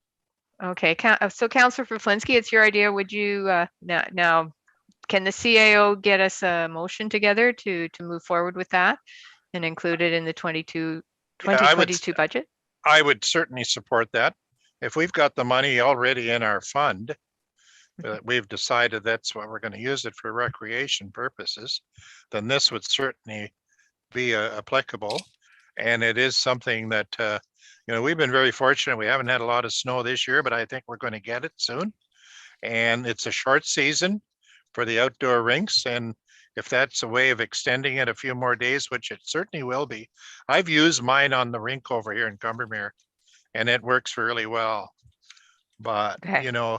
I think we should have, and having the two machines, may not be necessary to have, be able to, I would suggest looking at putting one on each of them, and Yes. and then that way you're not transporting, and they're always available. Okay. And I certainly think. Yeah, thank you very much. Okay, I think staff has the idea. So Sue, could Yeah. we have a motion to do that? To have staff look into that and get on with it, basically? Yes. Okay. If I may. Go ahead. That council receives the treasurer's statement of cash in lieu of parkland as required under section 42 of the Planning Act, RSO 1990, chapter P13 be received as information, and that the statement is made available to the public on the municipal website and or upon request. I'd ask that you approve that one first, and I'll do a separate resolution. Okay, so we'll do this resolution and then move to a resolution in regards to putting a blade on the ATVs. Yes, could I get a mover, please, for this resolution? Moved by Councillor Schulis, seconded by Councillor Wilmer. Any discussion on the recommendation? Seeing none, all those in favor? Okay, and that's carried. So Sue, and then if you can quickly craft us a second recommendation. Through the chair, that council directs staff to bring forward for budget deliberations the cost of the installation and purchase of a blade on the side-by-side ATVs for use of the outdoor rinks for the purpose of clearing snow. Okay, and Councillor Poplinski, would you move that? Moved by Councillor Poplinski. Can I get a seconder? Seconded by Councillor Wilmer. Any discussion on the recommendation? I'm not seeing any. Great idea. Thank you so much, Councillor Poplinski. All those in favor? And that's carried. Okay, so that will hopefully get that will work, fingers crossed. All right, our next item is the property tax arrears report to December 31st, 2021. And I do believe council received an update. There was just one of those formula things not adding up quite right, but the totals were right. So Janice, thank you for the report. I will hand it over to you to speak to it. Okay. Well, I think it's turning out looking pretty typical, considering that we have had a really, really difficult time finally getting to a point where we can take some action. But and that due to, well, I had mentioned in the report, and you guys are all aware because I think we've been saying it every report for the last year or so. But we are finally moving on it. And so I think just the going over the totals, I think they're not really much different than other years, which I was actually afraid that they would be because of the lack of communication that we've had with our ratepayers lately. So, but, and then just from the time that we sent out notices, which was just before Christmas holidays, we sent out notices and had tremendous response. A lot of people made their payments right away before we were even back from our holidays. So I think that's making a huge difference. And now I will continue on with next steps for the people who have not responded or have not made any effort to contact us or make payments right now. Okay, thank you, Janice. Any questions for Janice on the property tax arrears report? Okay, I think it's pretty straightforward. It's good to see that we're not significantly shifted out of where we would normally expect to be, because there were certainly have been challenges for people paying their taxes over the COVID pandemic, with being employed, being laid off, being employed, being laid off, businesses being closed and open and closed. So, you know, it's good to see that we are actually in such a good position. Yeah, much better than I myself was expecting. But we've had quite a lot that first week that we were back after holidays. A lot of people who received the notices were right on it, and we either have payment arrangements or promises to make payment, or you know, it seems like a lot of people who did let their taxes go for a while because it, that seems like they had reasons like that, weren't working, COVID, whatever, and now they're making an effort to get caught back up. So, and Right. hopefully we'll have more time now here to stay on them and try to keep the taxes in check. Okay, great. And as always, we encourage anyone who is struggling to pay their taxes to contact our staff and to work out payment arrangements. Far better approach to do that than to just let it lapse and get so significantly far behind that you're putting your own your property ownership at risk. So do appreciate the work that goes into this, Janice. Thank you so much. Anything further from council? Councillor Schulist. Yeah, to you, Madam Mayor. Listen, thank you very much. Great report, Janice. I also want to comment on your backdrop on the Zoom picture here. So space age. So I apologize, but very my well done. backdrop is now Amanda. So Yeah. if I didn't, see. Okay. So trying to Okay. Trying to Good, respect listen, her. good. Yeah, much appreciated on the report too. Thank you. Okay. Thank Okay, you. great. Thank you, Janice. You're welcome, and thank you. All right, our next item is bylaw activities, and I'll turn it over to Corwin, who's joined us. Well, Madam Mayor, okay, I'll start off with the bylaw service breakdown.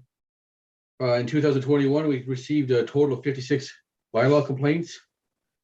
On top of that, we received 105 sea container complaints, trailer complaints, and monkey complaints to sleep cabins. That seems to be continues to be a major problem in the township, sea containers and the monkeys. The compliance officer is working out well with this. When he first started, he had a backlog of 53 complaints that we weren't able to follow up with. He got 39 letters sent out with probably 30 to 33 people, I believe, have replied back to him. So he's getting pretty good response back and explaining what the issues are. So he's doing an excellent job, makes it a lot easier for everybody. He's also reviewing the bylaws for the sea containers, the monkeys, and the trailers, sort of come up with a possible penalty stepstone, sort of a penalties thing for us in the near future. Because right now, if somebody doesn't comply, we end up issuing a summons, going to court, and it fines $25,000 for trying to find a possible penalty, like provincial offenses ticket or something like that. Program kind of do for those kind of things. The next thing he's looking at, he's came across, so is the deputy clerk. First of all, mentioned administrative monetary penalty system, an AMPS. How that works, instead of issuing a provincial offenses ticket, the province allows the municipality to issue their own tickets and have a kind of a tribunal to settle disputes between the bylaw officer charges or the building code charges, building officer charges. So we're looking at that to see there's other municipalities. I think there's 22 municipalities in the province right now currently does that. The compliance officer is looking further into it and get more details that will be presented in a report. It'll be an option as opposed to going to a provincial offenses court if we go that way, penalties. And I am still working on the animal control pound fees from Hastings Highlands, and hopefully get back. SPCA also does this now in Petawawa. They have a pound fee, so I'm waiting to get back a report for these proper fees, so we budget properly for the 2022 budget year. And then you'll see the bylaw complaints. Like I said, there's 56. You'll see noise, and animal, which is barking dogs or loose dogs, and parking took the majority of the complaints for the year. So that's our three biggest things. I'm not sure if you have any questions on those things I just mentioned at the moment. I can elaborate if you need anything more. And you can see the breakdown of the secret responses together to the building official and myself who went to certain properties together over the last year. It hasn't been that many. It's just when somebody's going to cause us trouble or has made threats or comments, we sort of go together, just myself or the compliance officer go with them, just for a safety standard, but it's not that often anymore. It's getting less and less all the time. Okay, great. Thank you. Any questions? Councillor Poplinsky. Yeah, thank you, Mayor Love. My question actually for the chief is, does our current bylaw sufficiently cover all of the aspects that you've got in enforcing the rules, Chief? Is there something that we should be looking at you know, this has come on, you know, the need to have the bylaw, of course, was fairly well established. There's many different situations that you're running into. Is there something that we should be looking at as in terms of enhancing the bylaw or making some changes? The big change we're looking at right now, Councilor Proplinski, is provincial offensive tickets for a first offense or second offense. Because issuing a summons for $25,000 is like an extreme. But some people just need sort of a wake up. You know, you try and toss it once, you get sort of belligerent, sort of, or they won't listen after first or second warning. Get sort of stepping stones for like me a $500 ticket for having a trailer not removing it after 30 days or 60 days, whatever notice we give them, or they don't reply. So we're looking at that. We're going to give you that and present it to the council properly. The bylaw itself is in pretty good shape. It's just the penalties section of it is sort of vague or hard to enforce at the moment. We don't be over pushing by issuing $25,000 summonses, like that's extreme, but we want to try and work with the people also so you get compliance what we're looking for more than anything else. Opposed to penalties, but sometimes a penalty is required. Councillor Proplinski. Yes. So right now, if you can help me with this, but I understand that everyone with a sea container or one of these trailers requires a building permit. Is that correct? That's correct. That's under the building code because it's got 2 walls, a roof, and a floor. So any floor, that's where that comes into play. So as you know, in our township, like many places, there are commercial enterprises that may have a dozen or more. So they would then all require, every one of those units would require a building permit. Is that correct? That is correct. Okay, thank you. Okay. All right. Thank you. Certainly, I know this has been challenging, and that bylaw and the compliance officer are looking at it, the work they do is complaints driven. You're not driving around looking for issues, but you do receive complaints and follow up with them.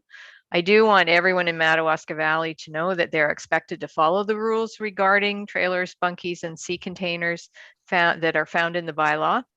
And just a point, because this is happening, contacting the mayor doesn't change this. I don't have the authority to grant deferrals or to exempt property owners from following these rules. So please work with bylaw enforcement and the compliance officer and ensure that any trailers or bunkies or sea containers on your property are conforming to the rules and that you do get a building permit, because contacting me doesn't change the situation.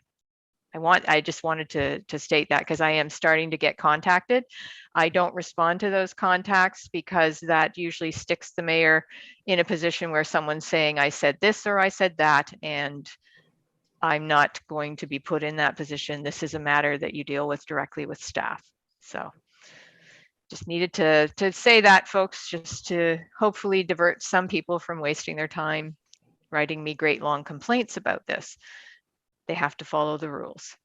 So Corwin, we certainly appreciate that you're looking at alternatives and ways to come up with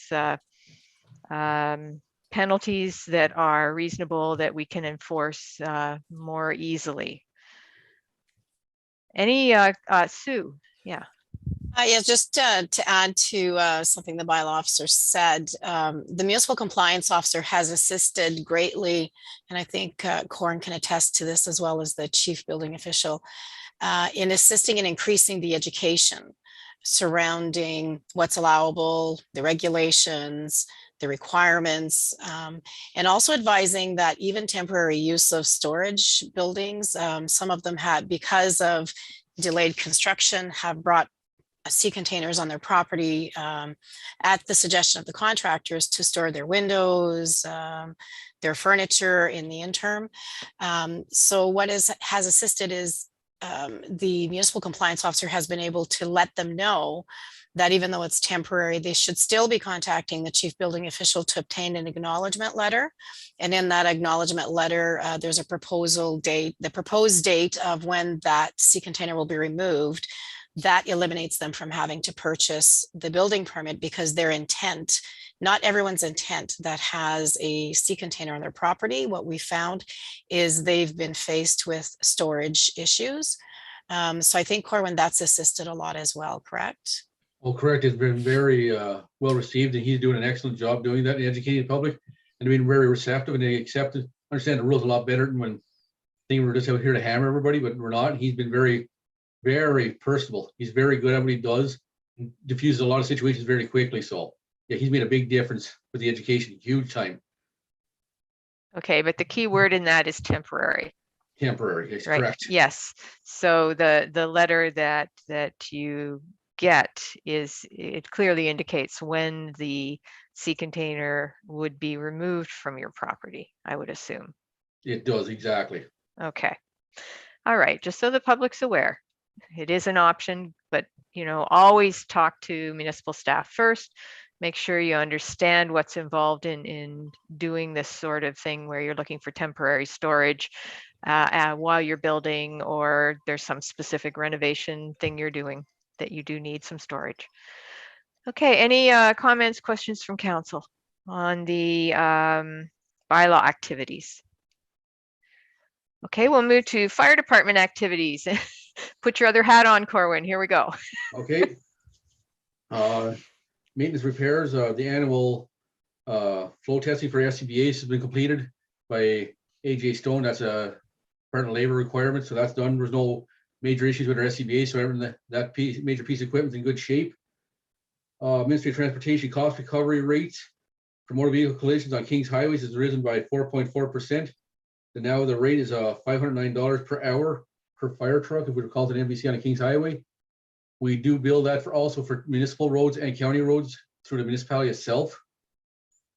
So for any motor vehicle collision we're called to, this is also the rate that we use for charges on a wildfire should we get called out to something to use that penalty for cost recovery to somebody that may have done something on purpose, which is one option. The training is scheduled for 2022 has been sent to all the firefighters via email, and also put in their mailboxes in their fire halls, so they know what the next trainings are for the next year ahead, unless there's changes, but they will be notified of that. There is a train the trainer course coming up in Belleville. I'm hoping to send 1 or 2 firefighters to this course. It's $17 per student plus accommodations. This will be added to the 2022 budget. This will help us do our internal training, which we've been discussing last year after the fire college closed. This will actually give us a trainer that can sign off and meet the NFPA codes. So I have one person in the South Hall that will definitely be interested in it, but this will save us sending people out to fire colleges to be certified or qualified. They'll be signed off, meet all the proper requirements once they're in place. In 2021, myself, Tim Belinsky, Andre Kaminsky, Katrina Koulis took an online hazmat awareness course, NFPA 1072. That was back in April. We got the results on December 20th, 2021. Everybody passed the course with over 95% passing rate. Passing rate is actually 60% to pass the course, but our firefighters exceeded in the top 10 people. There's only 10 people that actually got 95% or higher out of 100 that took the course. So our firefighters are very well versed and they take their training very serious. Shows that right there. I'm very proud of them all. Call for service for the fire department. In 2021, we only caught 3 structure fires. All were put out fairly quickly by a quick response from the fire department. We didn't lose any full structures. They were kept to minimal damage, which is amazing. Our total fire calls for 2021 is 54. The 5-year average is 86. So our calls are down by quite a bit. That comes from the firefighters out educating everybody and people making inquiries onto fire safety and the public taking that very serious between the wildfires and their own safety by cleaning chimneys and doing smoke alarms. So I want to thank the public for that and my firefighters for doing such a good job educating everybody. So that's a big step down from when we started. First year I was here was over 100 calls. So everybody's working hard between the public and the firefighters to keep everybody safe. And you'll see the fire call breakdown on the next page. And 52 of the calls were from the North Hall, and the South Hall received 20 calls in 2021. That's the end of the report there. Okay, thank you, Corwin. The 20 calls the South Hall did, were some of those assisting with the North Hall calls? That's or were they correct, yeah, 20 separate calls? No, that's combined between the 52 calls for North Hall and the South Hall. Any structure fire, let's see, there's 2 structure fires that come here were responded to, as well as Barry's Bay. And then there was 5 wildfire calls that both halls would respond to. So you start to take that breakdown, that's between the 2 That's their two halls automatically, as soon as they hear structure fire or wildfire, both halls respond without question immediately. Either their calls are in specific like CO calls, fire alarms. It's the certain hall for that area will respond that by themselves without, if they need assistance when they get there, they'll call for it after that. Okay, great. Thank you for explaining. I thought it might be a combination, so that's great. Any questions from council on the fire department activities report? Councillor Poplinski. Yes, thanks, Mayor Love. I just want to compliment the chief and all the staff in the fire department for doing a very, very good job and under very difficult, trying times. And my only question, Corey, is in relation to and I've asked about this before because we seem to be, and I may be wrong, but we seem to be getting more situations where you're being called upon to provide ambulance crews to carry people. And with other programs that are out there, there's compensation if there's calls out on a highway, whether I think of vehicle fires and so on. Is there any way of receiving anything from the Ministry of Health while you're dealing with these situations, because they're not fire related? Is there something there that we could be looking at? The Chiefs Association, they are looking at that. Same with the hydro power lines being down, because they're more of a babysitting call, most of them.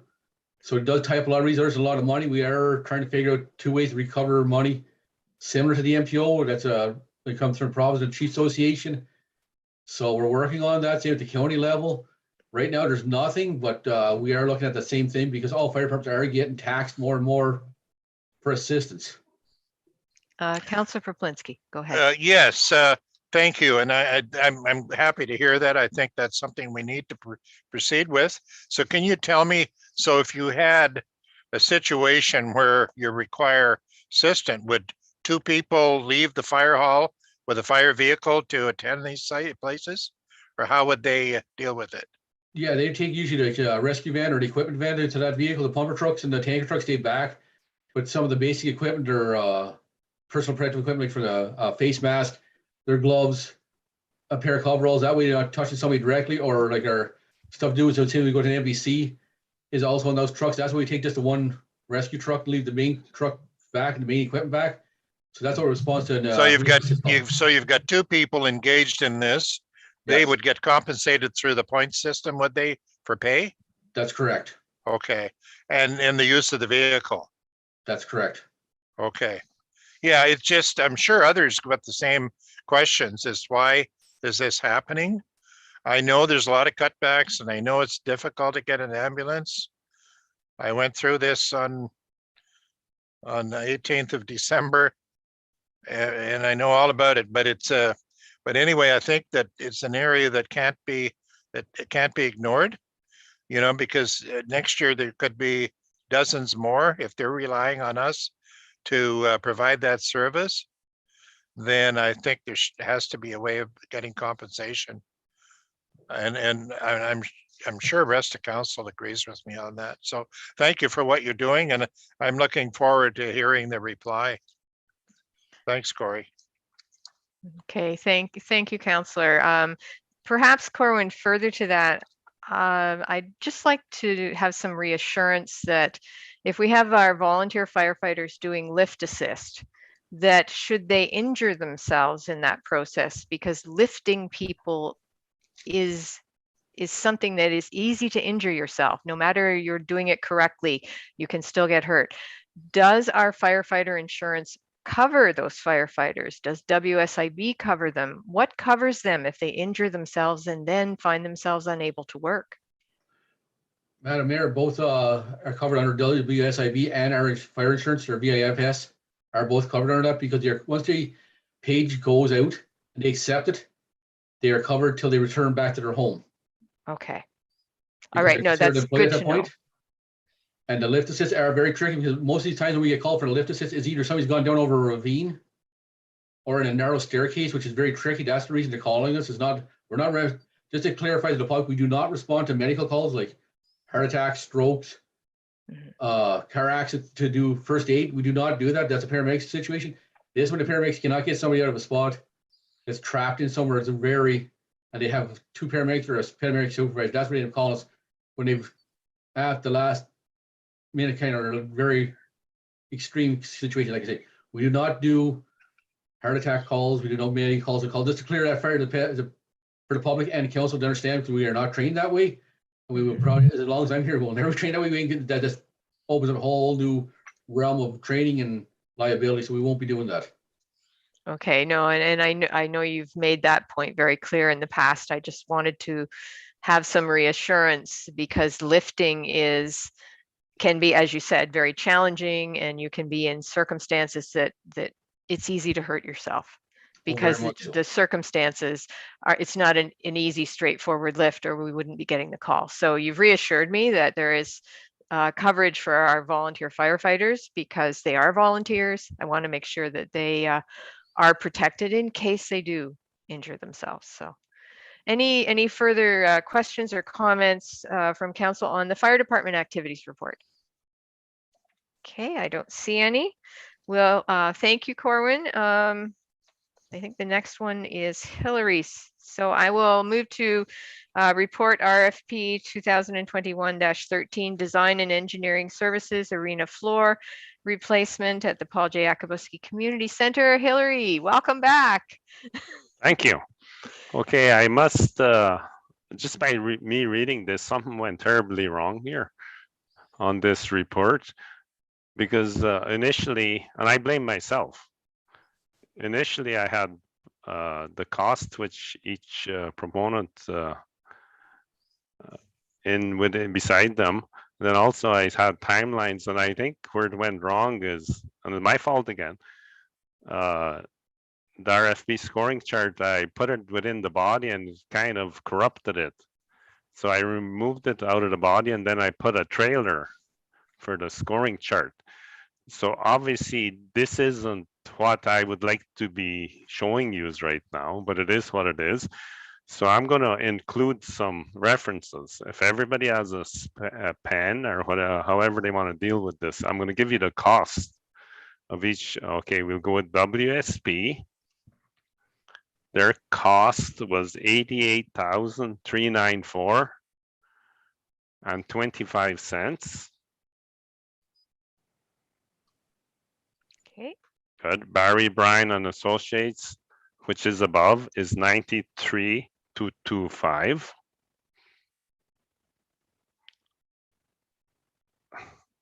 And N45 was $122,605.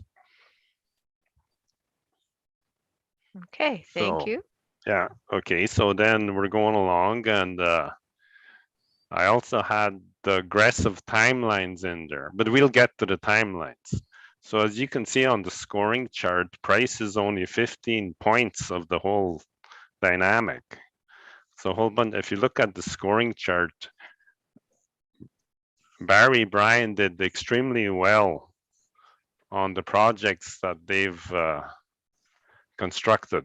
They have 50 plus rinks under their belt, and they even a local rink. So they know the local dynamic. Petawawa they did, and good results. They were all happy. So, and they understand timelines. And a lot of experience. I just alluded to that fact in rinks, and they can begin immediately afterward to meet the aggressive timelines. So the timelines are, we're at step 1, award of consulting service agreement, which this is in January 2022. Project commencement, January 2022. Release of construction tender, February, March 2022. Very aggressive. Award of construction contract, March. Commencement and end of project between April and September of 2022. Barry Bryan met the criteria. They weren't the lowest, they were mid. So in saying that, they scored the highest. Thus the award goes to Barry Bryan. They have experience, and this rinks are very specific for the in-floor pipes and everything. And from what they had on their resume, it looked very nice and good. And that's where we ended off with Barry Bryan. And I apologize again for this. This is not what I envisioned. Did I explain myself? Yes, and that happens, you know, quite often because you don't end up with the final result you wanted in your report because for whatever reason, it can happen. Well, it closed Wednesday at 10, so I pre-drafted it. By the time we scored it, we're into Thursday, and you have to get it out by the end of the day on Thursday. So we were bouncing it back and forth. So all of a sudden, it goes a bit bounced. It's in iCloud and it's gone. And that's okay. It's my fault. Okay, so Hillary, my question to you is, are you comfortable that there will be the proper oversight provided by Barry Bryant of this project? Because it's important that you're confident as our operations manager that the oversight will be good and that it won't end up being an issue for you. I felt, from what I read, their oversight is scored very well. Okay. That's, I think, why we're at this point. And of course, it will tell the tale when the tender is released and the numbers come back. And then we go, that's step 3, I believe. And we'll go from there. I can't, for budget purposes, we'll proceed on a budget number, and we don't have no idea at this point if it'll hit that target. Right. But we will have a number for budget. That's our goal. Okay, but I just need you to, I would hope that you are comfortable that they are going to provide the oversight to the project so that it doesn't end up back in your lap as there being issues or problems, that they will cover that. The engineering services are going to cover that oversight. That was what I was asking. Yes, I feel confident. Okay. Any questions from council on this? Councillor Wilmer. Or just a comment. No, I did look at their proposal and was very impressed by it. And the one thing, as Hillary said, they are known. They've done about 40 ranks, I believe, but they are known for getting their work done on time and under cost or within budget. So that's good to see. And I also looked at their management team or the key players for this project, and it looks really strong. So I'm pleased with it. Okay, great. Any other comments or questions? Sue, could I get you to read the recommendation? Yes, absolutely. The council directs staff to proceed in awarding RFP 2021-13, Design and Engineering Services Arena Floor Replacement, Paul J. Akubowski Community Center in the amount of $93,225, HST included, to Barry Bryan Associates, and that a site visit be scheduled with Barry Bryan Associates, and it is to be followed by recommendations to council for the content of the tender for submissions. Okay, could I get a mover, please? Moved by Councillor Wilmer, seconded by Councillor Schulist. Any discussion on the recommendation? Seeing none, all those in favor? And that's carried. Okay, the little delay is, again, Councillor Schulist's internet is just ever so slightly slow. So I'm always waiting to see if his hand is going to go up. Okay, that's fantastic. That's carried. The work can begin on your very tight timeline, Hillary. And we appreciate that, you know, you've got this done and it's going to be ready to go. Thank you. Okay, Sue.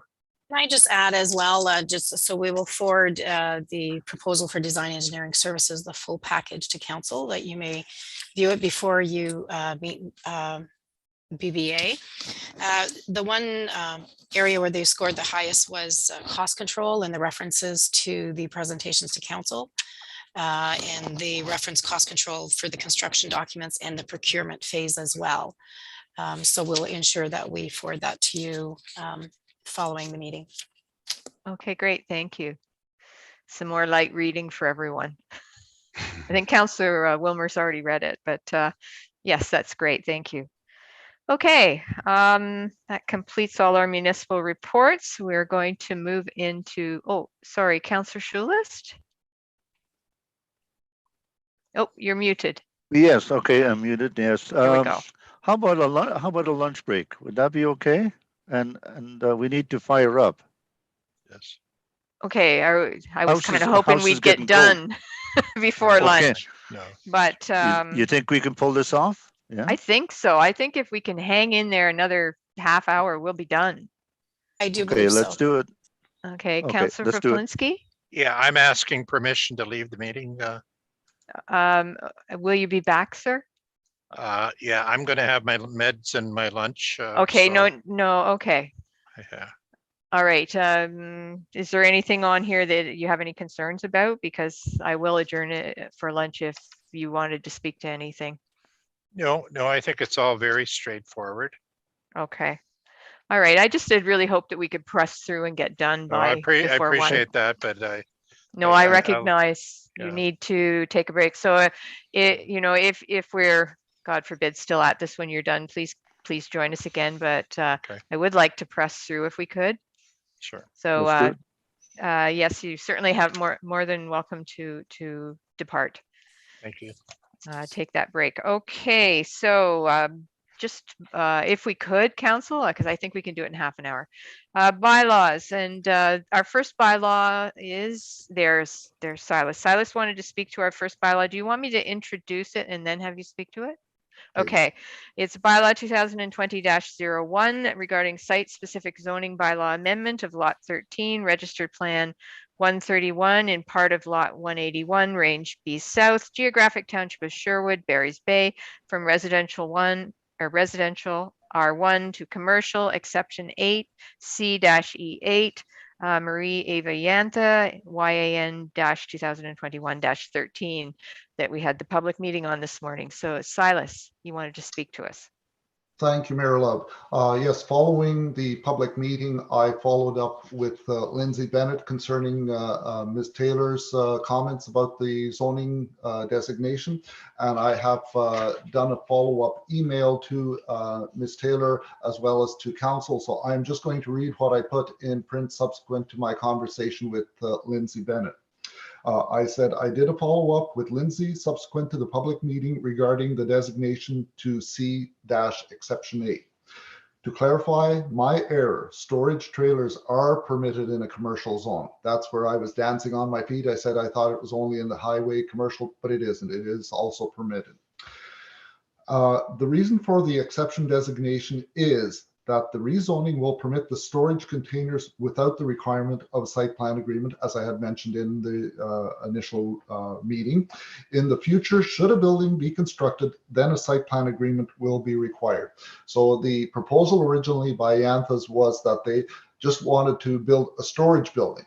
But as everyone knows, that we had a criminal event that took place there and they had to secure their inventory ASAP. So they opted to go with the storage containers. So therefore, there is no need to, or the reason Lindsay designated as an exception is that there is no site plan agreement required. But in the future, if the Antlers decided to add on a building or construct a building, then they would be subject to the site plan agreement requirements dealing with setbacks and whatever building would be placed on there. With the trailers, they're movable, so it's not a permanent structure. So I just further added to the email that I have informed council of this, and will clarify this point prior to the council considering bylaw number 2022-01. So that is for clarity purposes, so that council does not have any misleading information. Thank you. Okay, thank you. Are there any questions for Silas on that? We're all clear? Okay, we're all good. Thank you very much for clarifying that. So the recommendation is that bylaw 2021-01, being a bylaw to amend bylaw number 2006-26 of the Township of Madawaska Valley as amended, be given first and second reading this 11th day of January 2022. Could I get a mover, please? Moved by Councillor Bromwich, seconded by Councillor Wilmer. Is there any discussion on the bylaw? Seeing none, all those in favor? And that's carried. The recommendation is that bylaw 2022-01 be given third and final reading this 11th day of January 2022. Moved by Councillor Schulist, seconded by Councillor Wilmer. Any final discussion on the bylaw? Seeing none, all those in favor? And that's carried. Our next bylaw is Bylaw 2022-02 regarding the appointment of McKilligan and Associates Chartered Accountants as municipal auditors for the term 2021 to 2025. The recommendation is that Bylaw 2022-02, being a bylaw to appoint municipal auditors licensed under the Public Accounting Act 2004, be given first and second reading this 11th day of January 2022. Could I get a mover, please? Moved by Councillor Wilmer, seconded by Councillor Schulist. Is there any discussion on this bylaw? Seeing none, all those in favor? And that's carried. The recommendation is that Bylaw 2022-02 be given third and final reading this 11th day of January 2022. Moved by Councillor Bromwich, seconded by Councillor Schulist. Any final discussion on the bylaw? Seeing none, all those in favor? And that's carried. Under correspondence information, we did the first two items. So 13.3, notice from County of Renfrew dated January 7th, 2021 regarding the Ontario Winter Games postponed until 2023.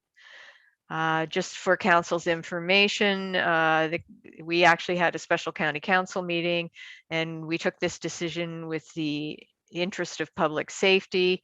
When we initially agreed to go ahead with the Ontario Winter Games back in October, the outlook was a little more rosy than it is at this point in time. So it was a decision of County Council to defer to ensure that we were considering the safety of members of the public and the athletes. So that's just for your information.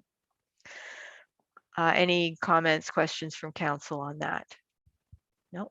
Okay.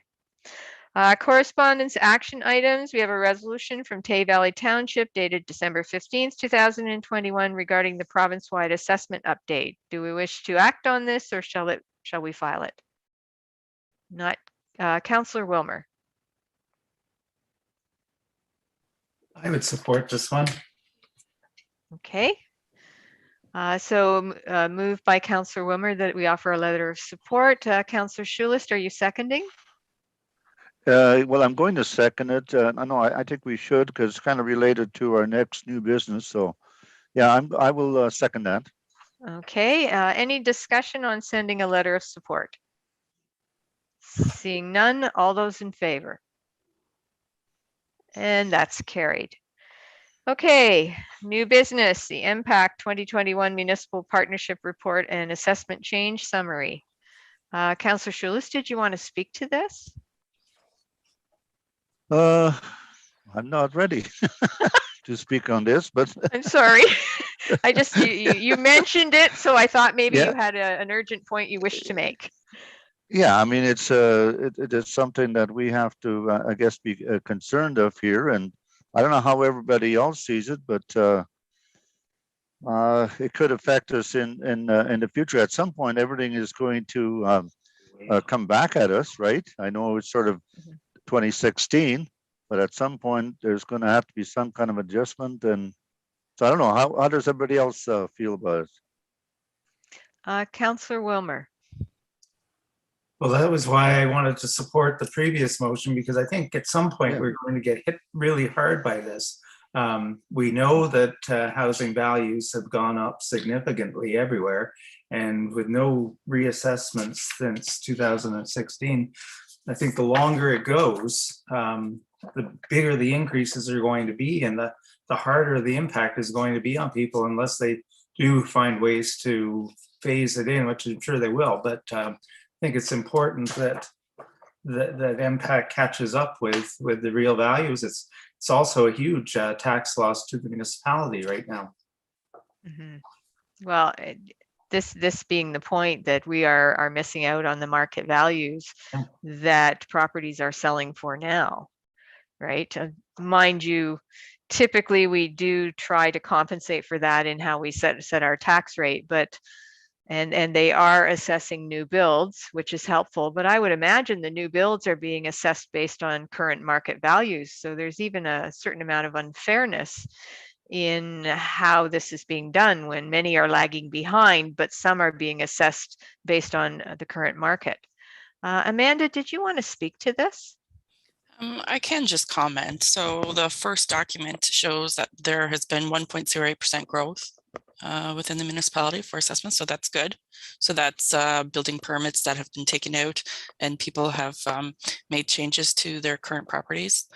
And then with regards to the assessment, there is a possibility that we could lose out on the real estate transactions that have occurred late 2019, 2020, and now again in 2021,